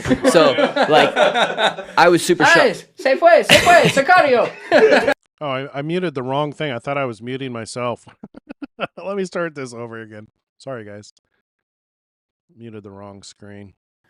And before, There you go. How's that? Because I've also spoken with an ex-cartel member, and before all this open border stuff happened, like they would smuggle the migrants through like secret entry points, and then from there they'd pay for a fee to be taken to another city. So they'd have like the cartel members here in the United States take them to a safe house, and then the safe house people would then help them get on a bus to like New York City or something like that. But now the U.S. government's just doing They it. take them to a safe house, like run by their same people. Yeah. Much. So the cartel has these little spots, and maybe it's not necessarily cartel, but they're being paid by the cartel. And I'm not sure if this still goes on now because the immigration has changed a little bit. But these people would get smuggled over in these like secret entry points, like in Laredo, Texas. There's like a spot where you get smuggled over, and then you can go like down into a tunnel and pop out at a mall. Pop out at a mall? Yeah, like the tunnel like pops out at the mall. Like in the mall or like right outside it? Like right outside. I haven't been to it, but that's what the cartel member was telling me. You got to make a video in there. Yeah. You might not live. But I might not live. So, like, I was super shocked. Se fue, Sicario. Isn't that crazy? Like, that is crazy. And so now it's like, why is it almost looks like it's by design that they're letting all these people in, and the cartels are still making loads of money. What's blowing my mind, though, is that part we were looking at. We don't have to pull it back up, but the part we were looking at where the fence is all finished with, like, the bars, and then there's, like, one area that's not. It's like that I mean, everywhere. I could call up my construction guy, and that could be done in, like, 10 hours. Yeah. Less than that, 8 hours. And all the rest of the fences, in some spots, it's just laying there. Yeah, me too. I remember those nighttime planes bringing in the illegals, watching Monkey Works track them. And, you know, he'd be like, these are coming from suspicious areas. They have to be bringing in illegals. Yep. Nick Shirley, man, for a 23-year-old, he gets around. I mean, like, if you've ever looked at his channel, he's got, you know, he's done like big 2-hour-long documentaries on the prisons in El Salvador. the stuff that's going on in all these different cities. I mean, like this kid, man, he is a great investigative journalist. He's putting to shame legacy media, that's for sure. All right, fraud investigation spreads to Washington State daycare with 7 kids received $81,000 in 1 month. Really? Here we have an organization called Amira Childcare donating $1,000 cash in 2021 to Shukri Alo, who is a Somalian-born King County political candidate. If we go over to the Department of Children, Youth, and Families, we can find Amira Childcare LLC, which seems to match with the organization that donated, owned by Ahmed Amira. So we go into the records. Of course, one of the primary languages spoken is Somali. We go over to the state expenditure website, and what we'll find is that you can't find any subsidies given to Amira childcare in the biennium of 2021 to 2023, which is the same that donation was made. But you can find somebody by the name of Ahmed Amira Abdi I, which is seemingly the same name as the person who owns the organization, minus the Abdi I, receiving $383,000. Wow. And I would wager to guess it's the same person, considering these grants, benefits, and client services are coming from the Department of Children, Youth, and Families. We go into the next biennium, which is 2023 to 2025, and Amira Childcare LLC actually does. Exactly. That's a great question. Why don't daycares generate their own income? Why did this not generate red flags? This has to be an inside job. There has to be somebody rubber stamping these things, thinking that it would be under the radar. Because, like, every daycare I've ever seen, my mom used to run daycares. They were self-funding. You know, people paid for you to watch the kids. Pop up, and they received $363,000 just in these handful of years. Go into the next biennium, which is 2025 to 2027. Just since July, this organization. I wonder if it wasn't intended to like build buildings like kinder care, to where you have these. And I'm assuming it's a legitimate business because I see the buildings actually being built and I see kids there, but where they build these big daycare centers that are like schools. Maybe that's why they're receiving so much money. Maybe in the forms that they're filling out, it's inclusive to help subsidize building the actual buildings, but they cheated the system knowing that they never check by, just using, whatever they had, their residents, their neighbor's residents, some building or whatever. Amira Childcare LLC has received $355,000. Very sus, though. Okay, we're going to move on. What is this? So this is San Francisco is the woke Kool-Aid Aquarium. Sounds fun. You're just living in a bubble. It's not just that people, say in San Francisco, are drinking woke Kool-Aid. It is the water they swim in. Like a fish doesn't think about the water; it's just in the water. Oh my God! And so if you're in San Francisco, you don't realize you're actually you're swimming in the Kool-Aid Aquarium. San Francisco is the woke Kool-Aid Aquarium, and so your reference point for what is a centrist is totally out of whack. So Reddit is headquartered in San Francisco. Twitter was headquartered in San Francisco. I moved X's headquarters to Texas to Austin, which Austin, by the way, is still quite liberal, as you know. Yeah. And then the X and XAI headquarters are in Palo Alto, which is still California. The engineering headquarters are in Palo Alto, just on Page Mill. But even Palo Alto is way more normal than San Francisco Berkeley. San Francisco Berkeley is extremely left. Like left of left, you can't, like, you need a telescope to see the center from San Francisco, Hilarious. Such a good interview.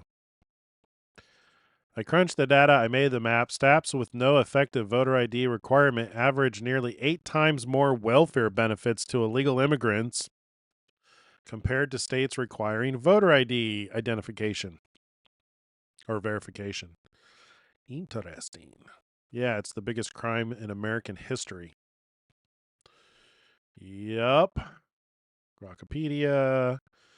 I like this Neuralink stuff. This one's kind of fun for me. Why Neuralink is a game changer for people with disabilities, for millions living with paralysis. ALS or severe motor speech impairment, simple things like using a computer, communicating, or creating are impossible without constant help. Neuralink's brain implant changes that, letting users control devices purely with thoughts. Nolan, paralyzed below the shoulders from a diving accident, used to rely on a painful mouth stick and family caregivers. Now he independently browses, plays games like Civilization, and studies math, philosophy, and languages daily. I think that's why I like this, is because it helps people. And I also like learning about it because I know people think that this is the mark of the beast. So I think this one keeps my attention very specifically.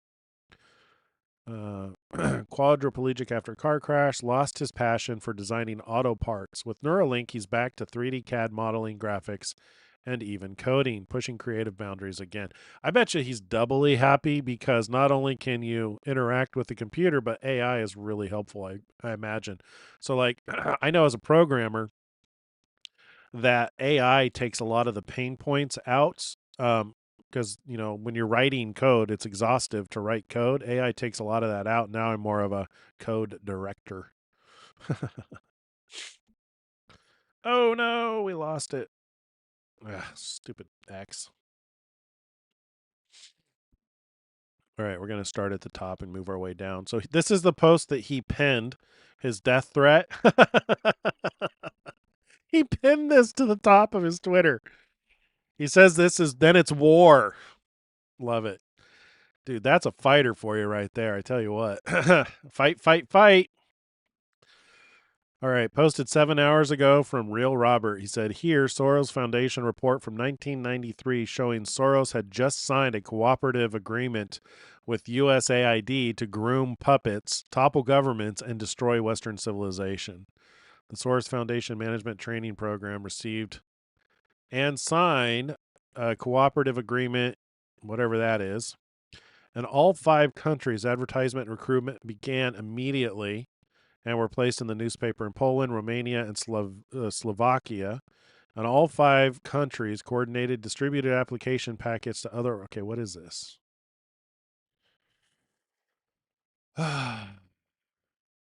Just signed a cooperative agreement with USA to groom puppets. Interesting. Flashback, New York Times columnist Wajahat Ali launched an anti-white rant boasting of demographic conquest while Democrats and the drive-by media celebrated him despite his family owning 29 million Microsoft fraud convictions.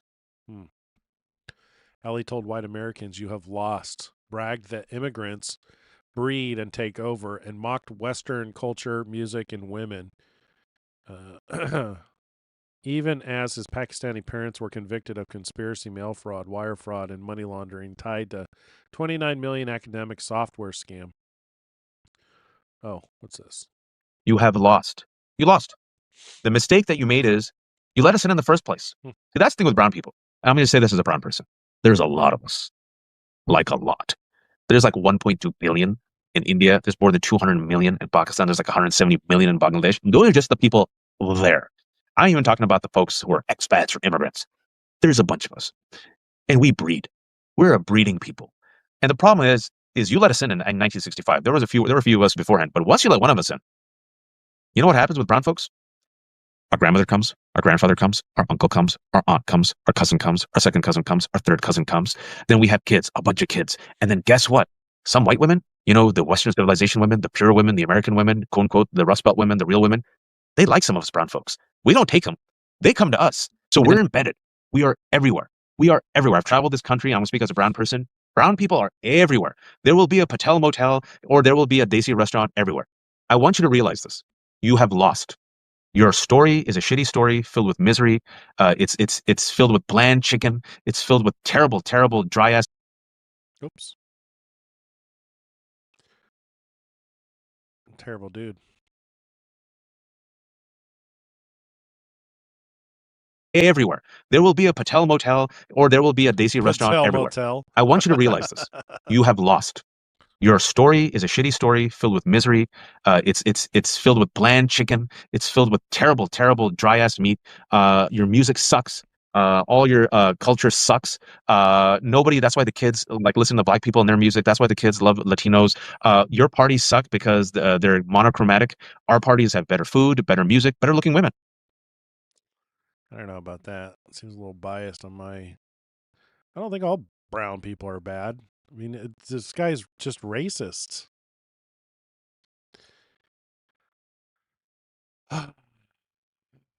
New Starlink router mini is here, only $40. Here's the things you must know. Dual Wi-Fi band 6 covers that much. Works with Gen 2, Gen 3. Cool. Grok. What is this? Minnesota gave the lightest sentence to a 42-year-old Somali man who kidnapped and raped a 12-year-old. Yikes. By the way, Minnesota is the same state that gave the lightest sentencing possible to a 42-year-old Somali man who raped a 12-year-old after abducting her out of her backyard. I've been following this story extensively. While I was gone on my hiatus from the show, I was actually in Minnesota. I went there for the first time to report on the Somali population. I wanted to understand, how did this enclave of Somalis get here? You have, I believe, 90,000 people over there. Minnesota, Minneapolis is known as the Somali capital of America. How did they come over here? What was the process? What's going on?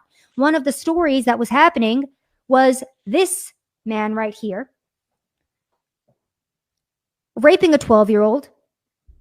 And the most jarring, that's not even, well, it's jarring, obviously.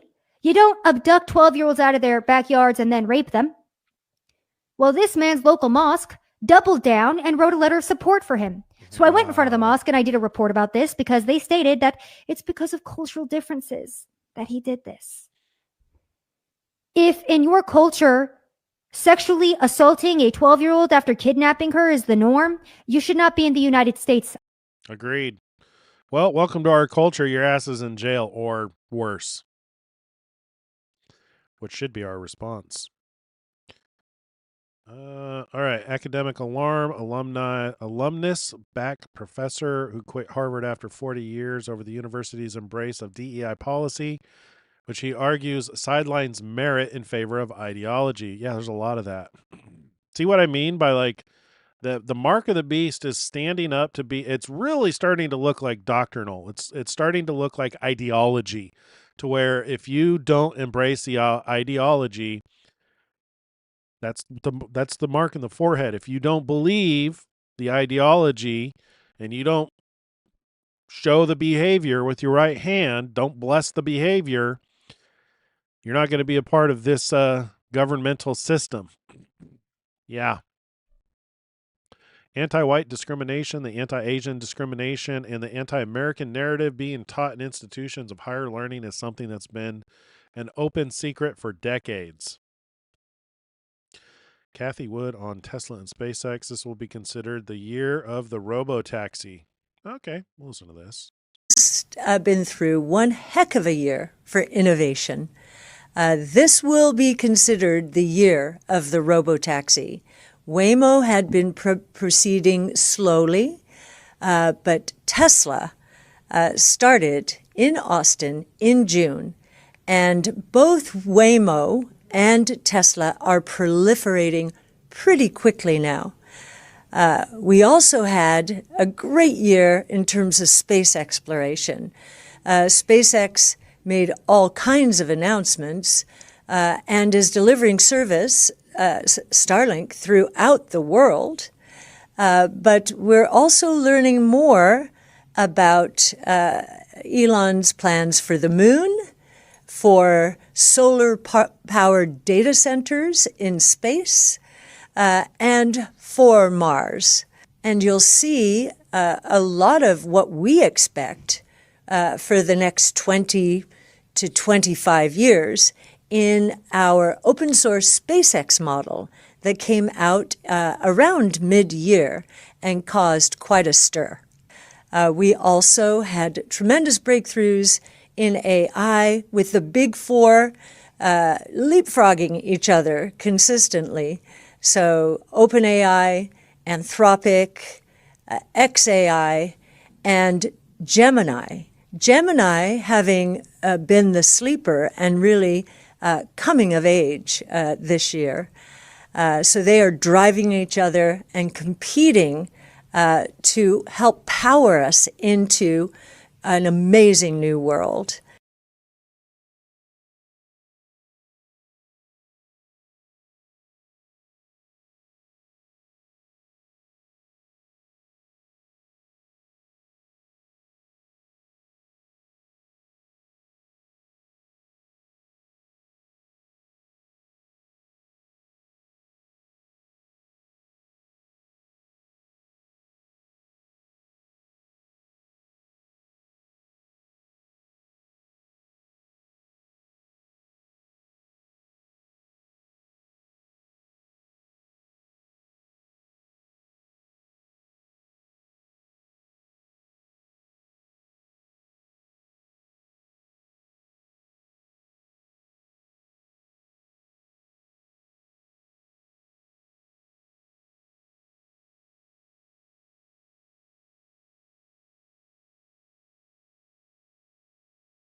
Dang it, I need to stop turning my mute on.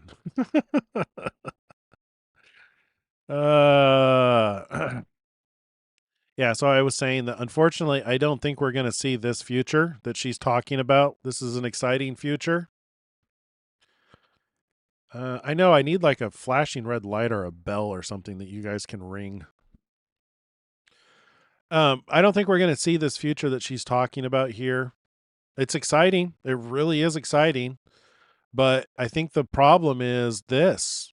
This is why everybody's saying pass the voter ID, because we all see what's going to happen.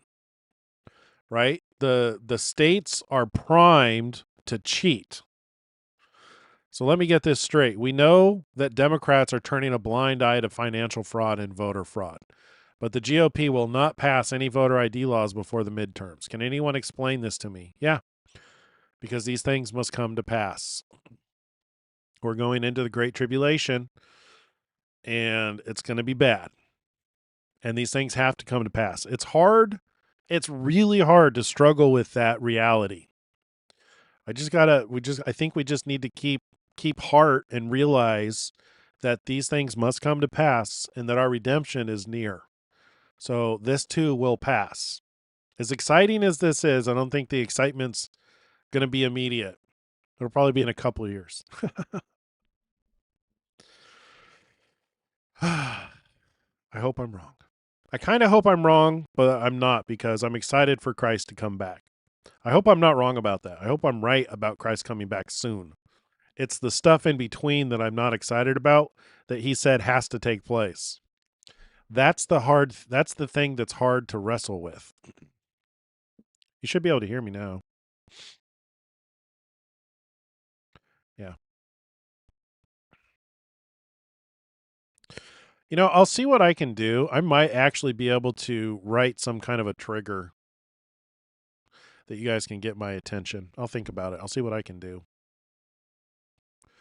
Peter Thiel, Palantir guy.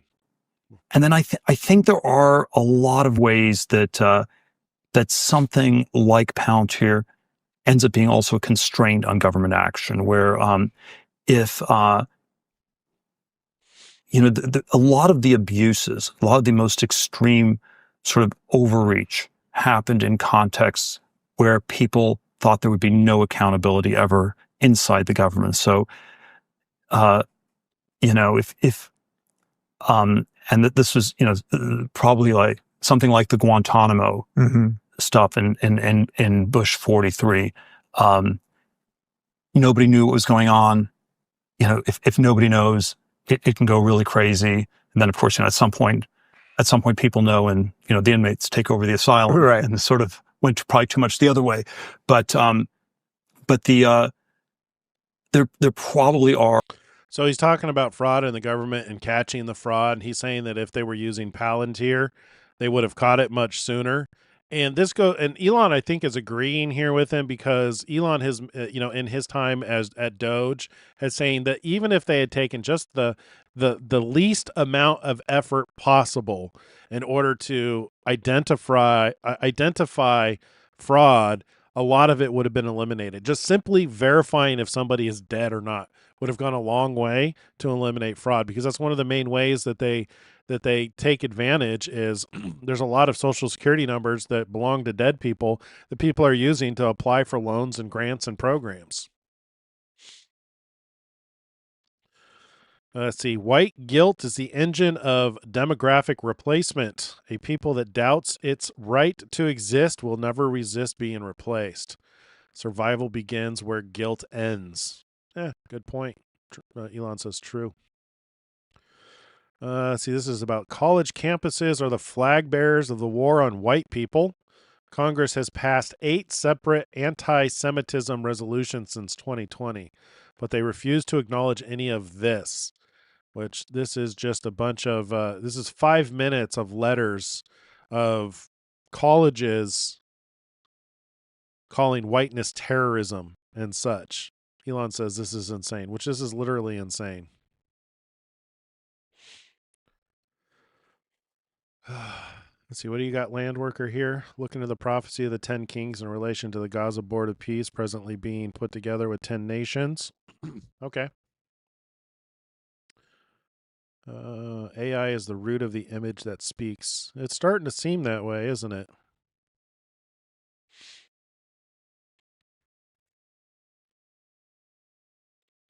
The Israeli guy who is over our cybersecurity wants to censor us. Shlomo Kramer is an Israeli billionaire and claims that to protect the First Amendment, we have to be censored. Red flag, red flag. Yep. All right, the FBI can, in fact, arrest state governors for misuse of federal funds. Oh, goody. Go arrest the Chicago guy and Minnesota guy, Tim Walz. Theft or bribery concerning programs receiving federal funds. Good. Do it. Black Hawk Down should be watched and studied by every American in light of the Somalian fraud and tension happening in the U.S. Okay, I'll watch it tonight. This is good. This is the one I wanted to wait to show you guys. Elon, Zoran, both doing it. So either both of these are Nazis.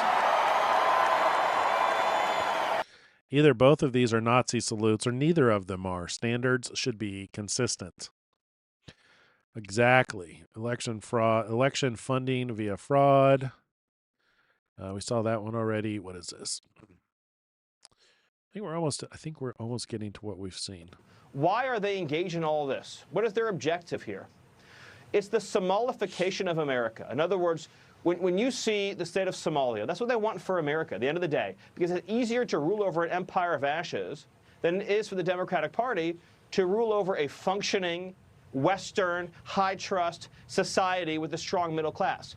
Look how powerful the Democrat Party became in Minnesota once they flooded it with 100,000 Somalians. Yeah. Once the elections were decided, right, by clan rivalries and ethnic feuds. Once that happened, the Democrat Party became permanently powerful in Minnesota.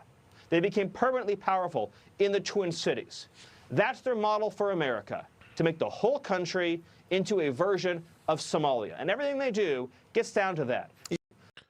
I tell you, if they do manage to eliminate the filibuster and they do pass the things that they want to pass, like voter ID, stuff like that, then I guess that would make sense with the second beast from the land, with the overlap with the AI. Because I can still see Trump, you know, in his effort to win the race for AI, can be building something that ultimately is very destructive. Happened with Operation Warp Speed. Grok can put a bikini on anything. Not sure why, but I couldn't stop laughing about this one. This one's pretty good. like Somali immigrants because they're black people. I dislike them because they walked into my house, were given shelter and resources, and then stole from me. That's the part that's not clocking. See, you've let Democrats condition you so deeply with race language that you don't even realize how low their opinion of your intelligence is. They know they can hijack your emotions and shut down your reasoning and keep capitalizing on it. Because this isn't about people being black. This is about tens of millions of dollars being That is actually an attribute of narcissism. Is narcissists tend to look at people as below them, hence the elevating themselves to godlike positions. As they look very lowly on people. Doesn't matter. Even a lot of them are very stupid. It's just their behavior and their opinions of those of the people that they defraud, steal from, step on, enslave. Is very low. Stolen through fake institutions that were supposed to house and care for children, child care funds, American taxpayer money you worked for, and the very man you wanted to have be the vice president runs this state, allowed this to happen, and is now defending it by race baiting you. How does that not infuriate you? I don't dislike Somali immigrants because It does infuriate me. All right, what's this? Minnesota Somalis have apparently stolen more than the GDP of Somalia. We'll listen to a little of this. Our house quality leering center has closed. If you need to leer your kids, you will need a new daycare. The nation is being seized by what Zero Hedge calls the Nick Shirley effect, as hundreds of citizen journalists fan out exposing what looks like tens of billions, perhaps trillions, of government fraud. What's been found so far focuses on the Somali community, where despite nearly 90% of these model migrants being on welfare, they've managed to set up tens of thousands of apparently fraudulent daycares, autism therapy centers, food for kids programs, and home health companies. To give a flavor, there's apparently one Somali healthcare company per 3 Somalis in the nation. Somali-run autism grants in Minnesota now run 300. Yeah, more Somali stuff. You get the point. Katie Miller, Somali and convicted double murderer who took a prison officer hostage, won $240,000 in taxpayer-funded compensation and legal costs in the UK. Of course he did. They're just giving free money away to murderous Somalians. Great. Islamist killer wins human rights case because prison left him depressed. Are you kidding me? You're not. You're not kidding me. This might be what's coming to the U.S. I still continue to look at that seal number 3. I don't think we fully understand that union of the United States and the United Kingdom. But the fact that this stuff is happening in the United Kingdom may be indicative of what's coming to the U.S. Maybe that's why we're seeing all this stuff with Somalis right now. Yikes. Oh, I did it again.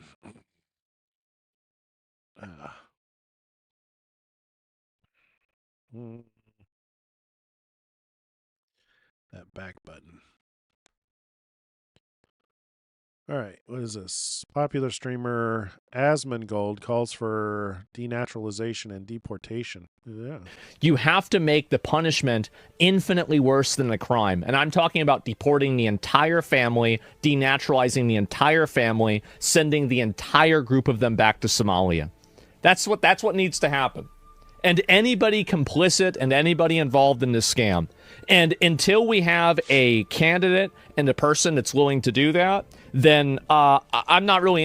Hey, maybe the Great Tribulation, maybe we do eliminate the filibuster, we do implement the ID voter laws, and Trump is finally unleashed to be able to do massive remigration, and maybe that's what leads towards the Great Tribulation.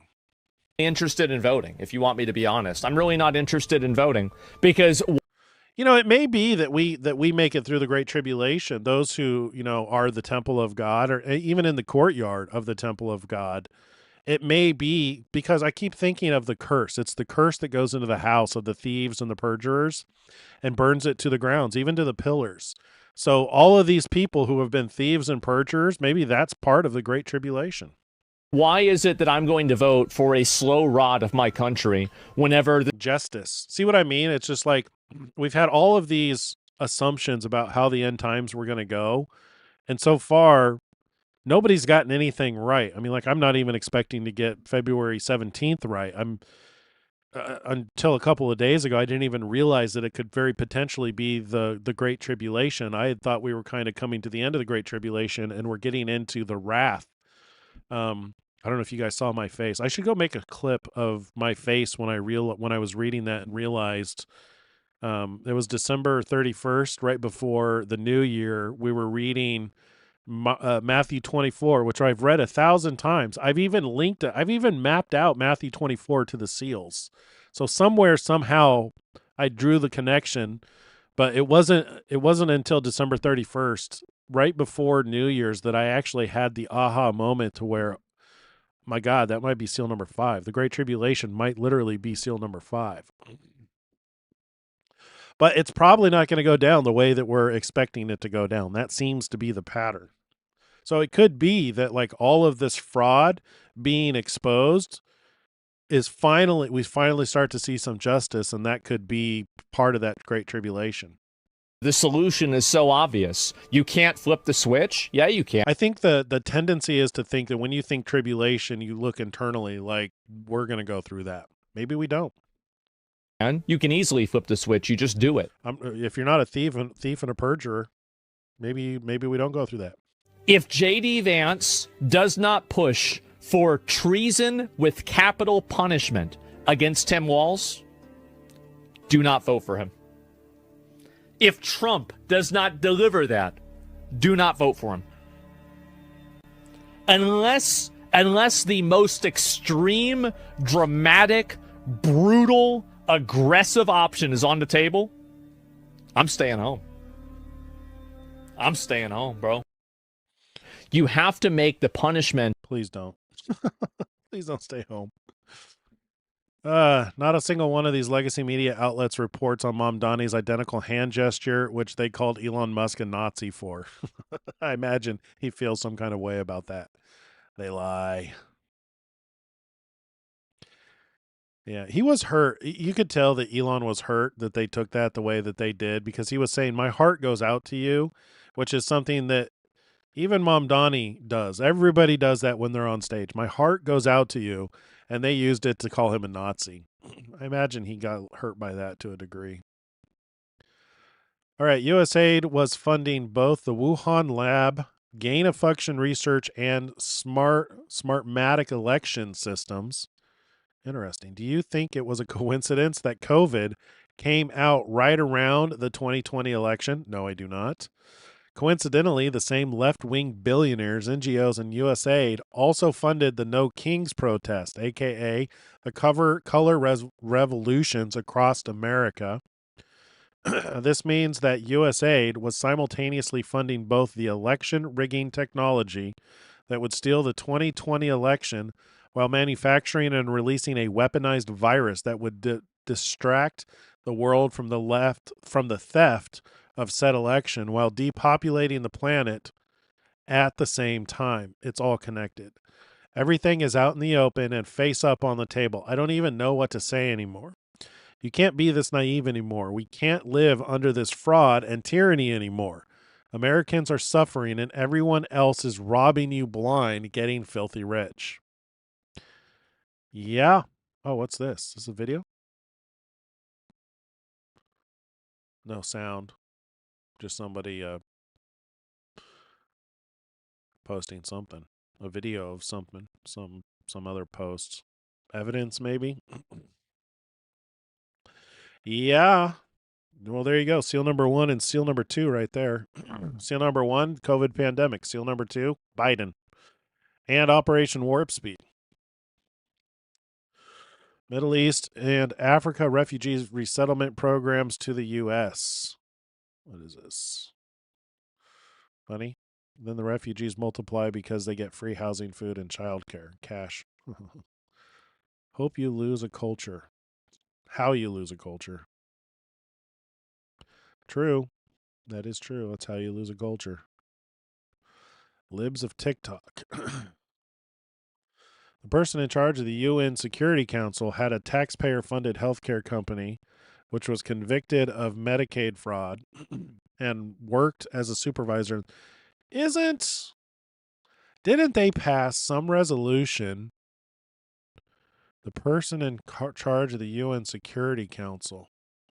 Didn't they pass some kind of resolution where he has a superpower to where he can take control of the UN?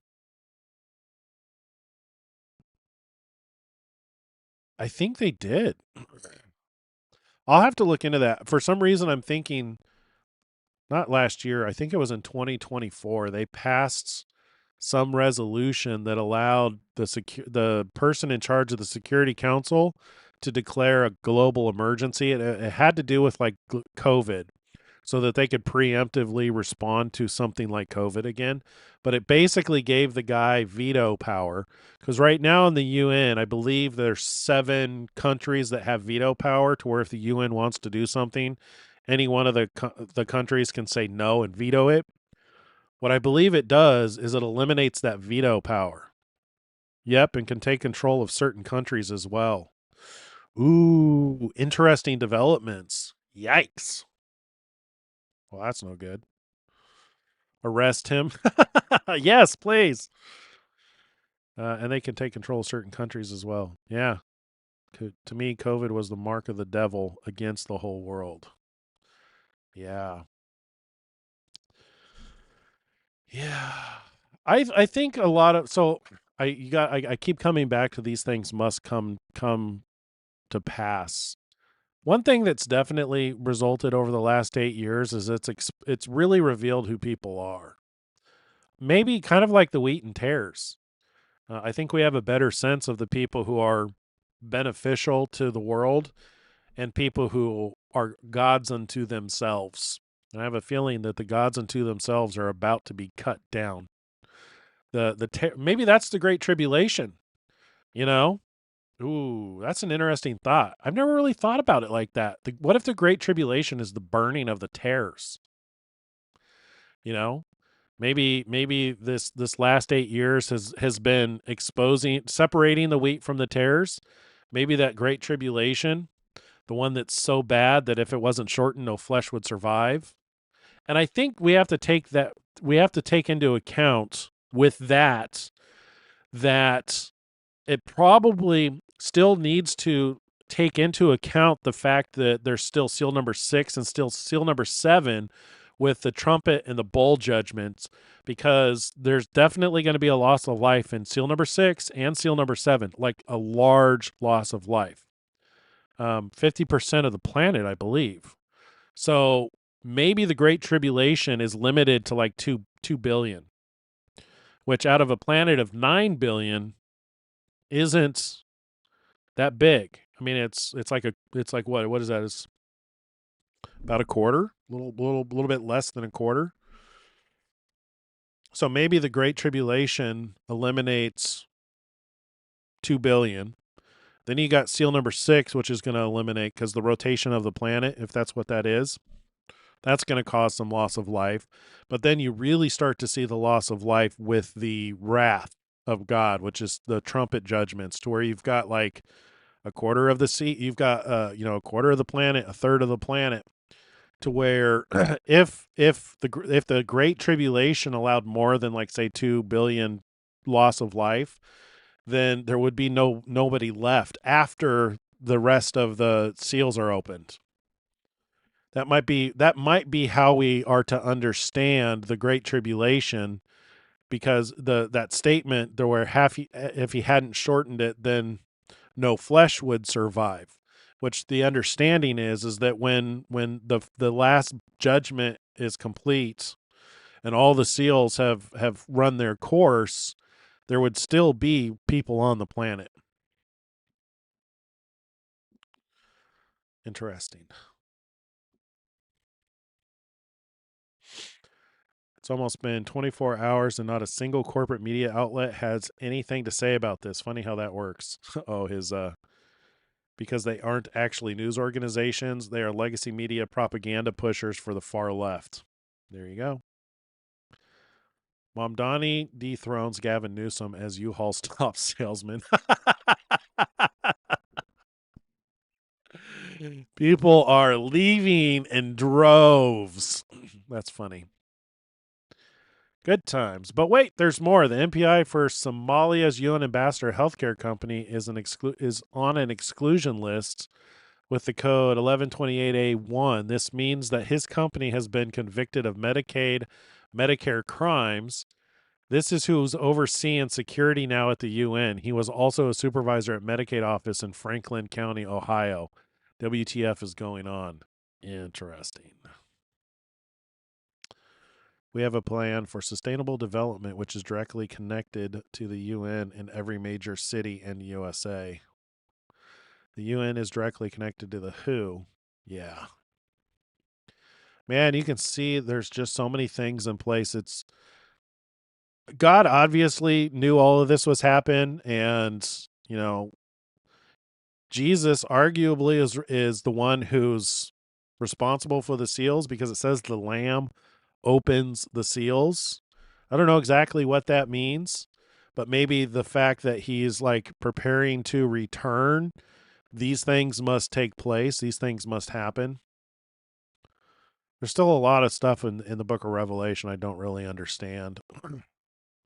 We're getting there, though. I mean, it's like piece by piece, new information is being revealed as we continue to live through it. I hold one passport now and forever. America, I will live and die here. Or Mars. Part of America, Elon Musk. That's hilarious. He likes to say that he's an alien because he's actually, his nationality is South African. He was born in South Africa. But he says he holds one passport now and forever. America.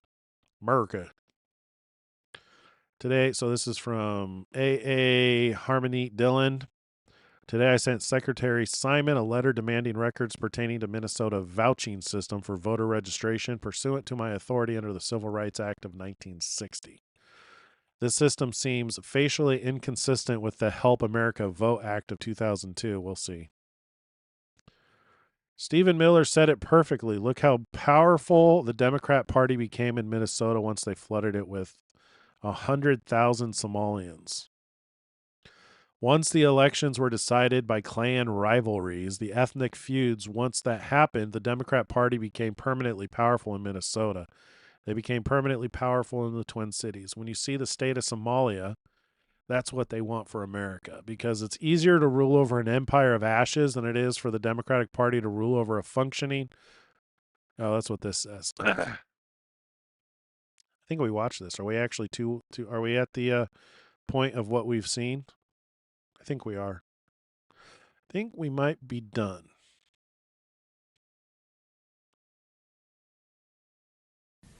And New York and California would be bankrupt without the massive fraudulent federal payments that go to those states to pay for illegals, to create a massive financial incentive for illegals. How would they be bankrupt because of that? They wouldn't be able to balance their state budgets, and they can't issue currency like the Federal Reserve can. And so their ability to balance budget is dependent upon illegals getting funding? The scam level here is so staggering. So there are hundreds of billions of dollars of transfer payments from the federal government to the states. Those transfer payments, the states self-report what those transfer payment numbers should be. So California and New York and Illinois lie like crazy and say that these are all legitimate payments. Well, these days I think they're even admitting that they literally want hundreds of billions of dollars for illegals. But for a while they're trying to deny it. So you get these transfer payments for every government program you can possibly think of. And these are self-reported by the state, and at least historically, there was no enforcement of California, New York, Illinois, and other states.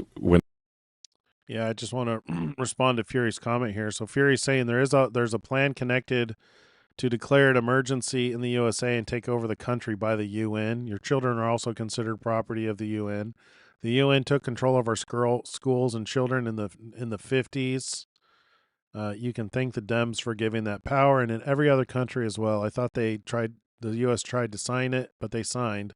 Secret meetings indoors. Then they lied to the public and hid the documents. Yeah, I remember actually talking about this when this was happening. It would not surprise me if this isn't the second beast from the land. And if they don't, that could be where the little horn comes into play, to where the little horn usurps 3 horns and takes power because the person in charge of the Security Council has that power.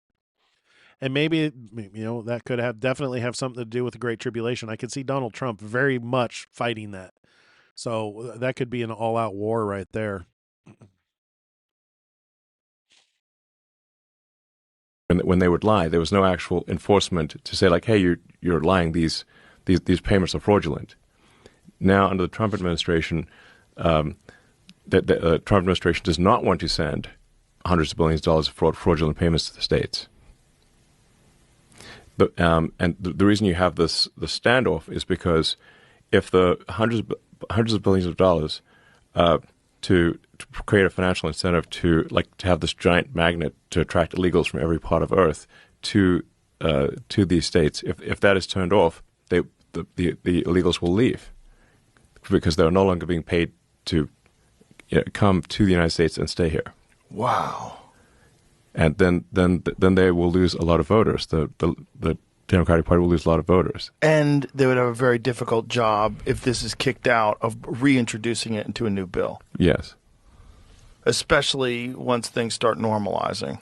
Yes. So, in a nutshell, the Democratic Party wants to destroy democracy by importing voters, and the Republican Party disagrees with that. And the ruse is that if you don't accept what they're doing, then you're a threat to democracy. Yes. As they try to destroy democracy. Yep. Yes. By importing voters. That is literally what they're doing. And incentivizing people to only vote for them and overwhelming the system. Yep. Yes. And by the way, it's a strategy that, if allowed to work, would work. And in fact, has worked. California is supermajority Democrat. Yeah. Yep. ICE crackdown in Minnesota, over 500 arrests. Sweeping immigration enforcement campaign is underway in Minnesota as part of the Operation Metro Surge. Jensen, I'm super excited about the robots Elon's working on. I'm super excited about the robots Elon's working on. It's still a few years away. When it happens, there's a whole new industry of technicians and people who have to manufacture the robots, right? Mm-hmm. And so that job never existed. And so you're going to have... Yeah, so if what we're talking about with the UN takeover and the head of the Security Council, that would be the other thing comparable to the sudden scale of these robots, is I believe they have the power to take control of the militaries and in some cases entire countries. Yeah, I could see that being a big issue too. Have a whole industry of people. Maybe that's what happens in February. February 17th, UN Council initiates that process to take over the militaries of different countries. Ugh.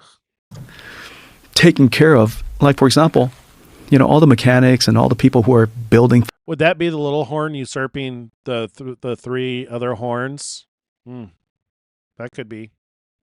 Things for cars, supercharging cars. That didn't exist before cars, and now we're going to have robots. You're going to have robot apparels.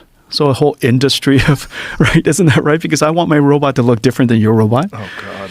They could totally take over Elon's stuff. They could take over the robots. So you're gonna have a whole, apparel industry for robots. You're gonna have mechanics for robots. So yeah, I could see that.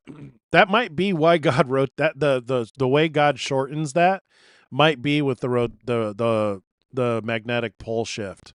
So imagine they do that starting in February, and then there's a 6-month period of time where it's just all out World War III. Yikes. But I'm super.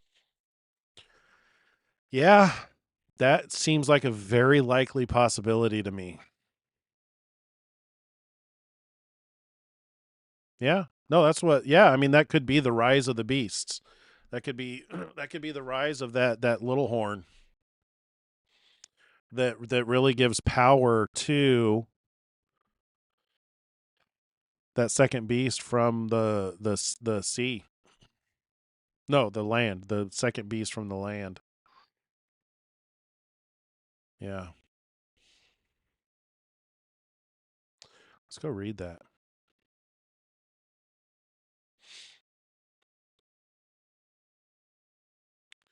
So the beast from the earth. This is beast from the earth. Then I saw another beast coming up out of the earth, and he had two horns like a lamb and spoke like a dragon. So, yeah, so somebody like in charge of the UN Security Council could have two horns like a lamb and spoke like a dragon. So I could totally see them like the left talking points to where they talk, they try to push this idea of of empathy. Like, I could see them saying, Trump is the white supremacists are unjustly attacking the Somalis. Therefore, he claims that power in order to protect the immigrants that are here. And he exercises all the authority of the first beast in his presence. So that could be him taking over control of the United States. Exercises all the authority of the first beast. Because that seems like that power. That's what we were talking about when they passed that. When we're like, wait a minute, this guy can take control over the armies, the military, and causes the earth and all those who dwell in it to worship the first beast, whose deadly wound was healed. So if they're using the military of the United States, he performs great signs so that he even makes fire come down from heaven on the earth in the sight of men. And he deceives those who dwell on the earth by the signs of those who were granted to do in the sight of the beast, telling those who dwell on the earth to make an image to the beasts. See, I don't know if this would take place over 6 months, though. I don't know where they are in Operation Stargate. I know Elon Musk was able to build macro hard in 19 days. I guess it stands to reason they could build something in a very short period of time. Or like you said, Fury, he could just take over an existing industry or corporation. Interesting. Interesting thoughts. There are bases in the country with UN people on the ground right now, and many immigrants are actually UN cells waiting to be called to action. Oh, brother. Well, there you have it. I think we know what's going to happen in February, or at least what to look for. See, that was the thing with the seals. On some of them, there was no big like events like COVID. When that first seal opened, unless you were paying attention to the news, nobody knew what was happening. Because it was a report out of China about some flu that had started on that day of the eclipse. Biden was a little bit more obvious because the eclipse happened, and that was literally the day the Electoral College declared him the winner. And it was the same day that Operation Warp Speed, which Donald Trump was so proud of, he worked so hard and pushed to get that the safe use mandate so that they could give the vaccine and all that stuff in place so that they could start giving the vaccine. And then that got handed to Biden administration. And the day of that eclipse was the first day they started giving vaccines. And in some cases, within 24 hours, people were dropping over dead. That went underreported. Yeah, and the same thing with the yoking together of the United States and the United Kingdom. That might have been what pushed over that power in the UN, giving that emergency power to the UN. That'd be worth researching. And then seal number 4, the whole world coming against Israel. That one, probably the most obvious out of all of them, to be honest. Well, maybe. Like I've said, Israel is like the canary in the coal mine. I think that's what really started getting people's attention. I know it got the Jews' attention. That's when Tovi Singer realized that we're in the end times. Was seal number 4 opening. I often forget that people don't know about the UN bases and the UN cells in the country. That's why I always felt we should get the UN out of this country. Agreed. Agreed. Yikes. Impossible to ignore the overlap of states where illegal immigrants can get state-funded Medicaid. Photo ID is not required. The state voted blue in 2024. Yeah, they're all no ID. Huh. Paying for voters to come illegally to America and enabling them to vote. 2 Somali sisters living next door to each other in taxpayer-funded housing can make $387,000 per annum by looking after each other's 4 children. If they have 8 children each, they make $774,000. We are paying for our ethnic replacement.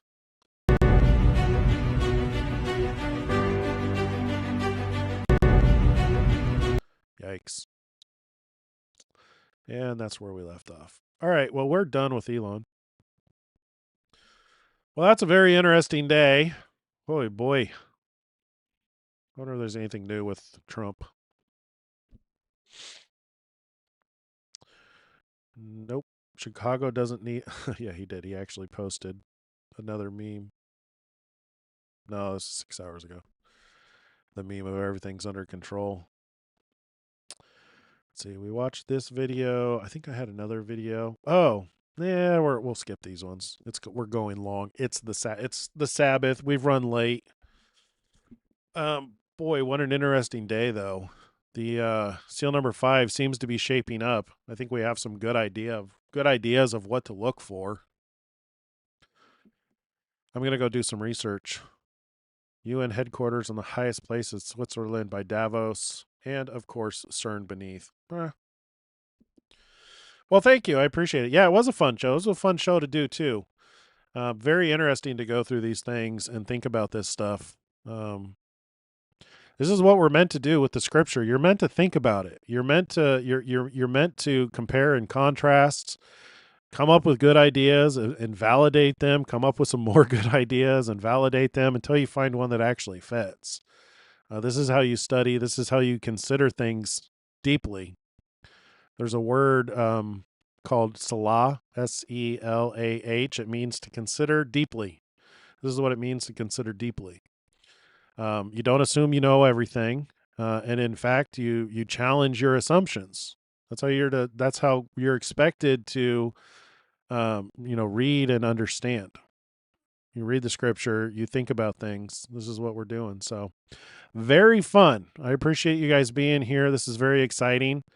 I don't like that the Great Tribulation is coming, but thankfully it's shortened. And hopefully it's limited to the thieves and the perjurers. And hopefully none of you are thieves and perjurers. If you are, get right with God right now. The good news is now is the time to look up because your redemption draws nigh. And the really cool thing about all this is Jesus told us about these things. He told us about these things before they come to pass so that when they do come to pass, we will believe. And I really appreciate you guys being here with me on this journey. Thank you so much. I look forward to seeing you guys again on Monday at 4:30 Pacific Standard Time, 7:30 Eastern Standard Time. I might do a video this weekend. I'll pre-record it. I want to start doing videos directed at Jews. I think I'm going to do one for Tovia Singer. I'm going to find one of his videos and I'm going to respond to it and then post it because I think that by responding to his videos, it'll show up on his copyright radar, get him maybe coming to our channel and watching what we're doing. I'll also send him an email to see if I can't have a conversation with him, maybe even have him on the show. That would be fun, I think. So thank you so much for joining me. Look forward to this weekend and Monday. Have a wonderful Sabbath. Enjoy the time off. Spend time with God and your family. And take care. I love you guys. Shalom, shalom.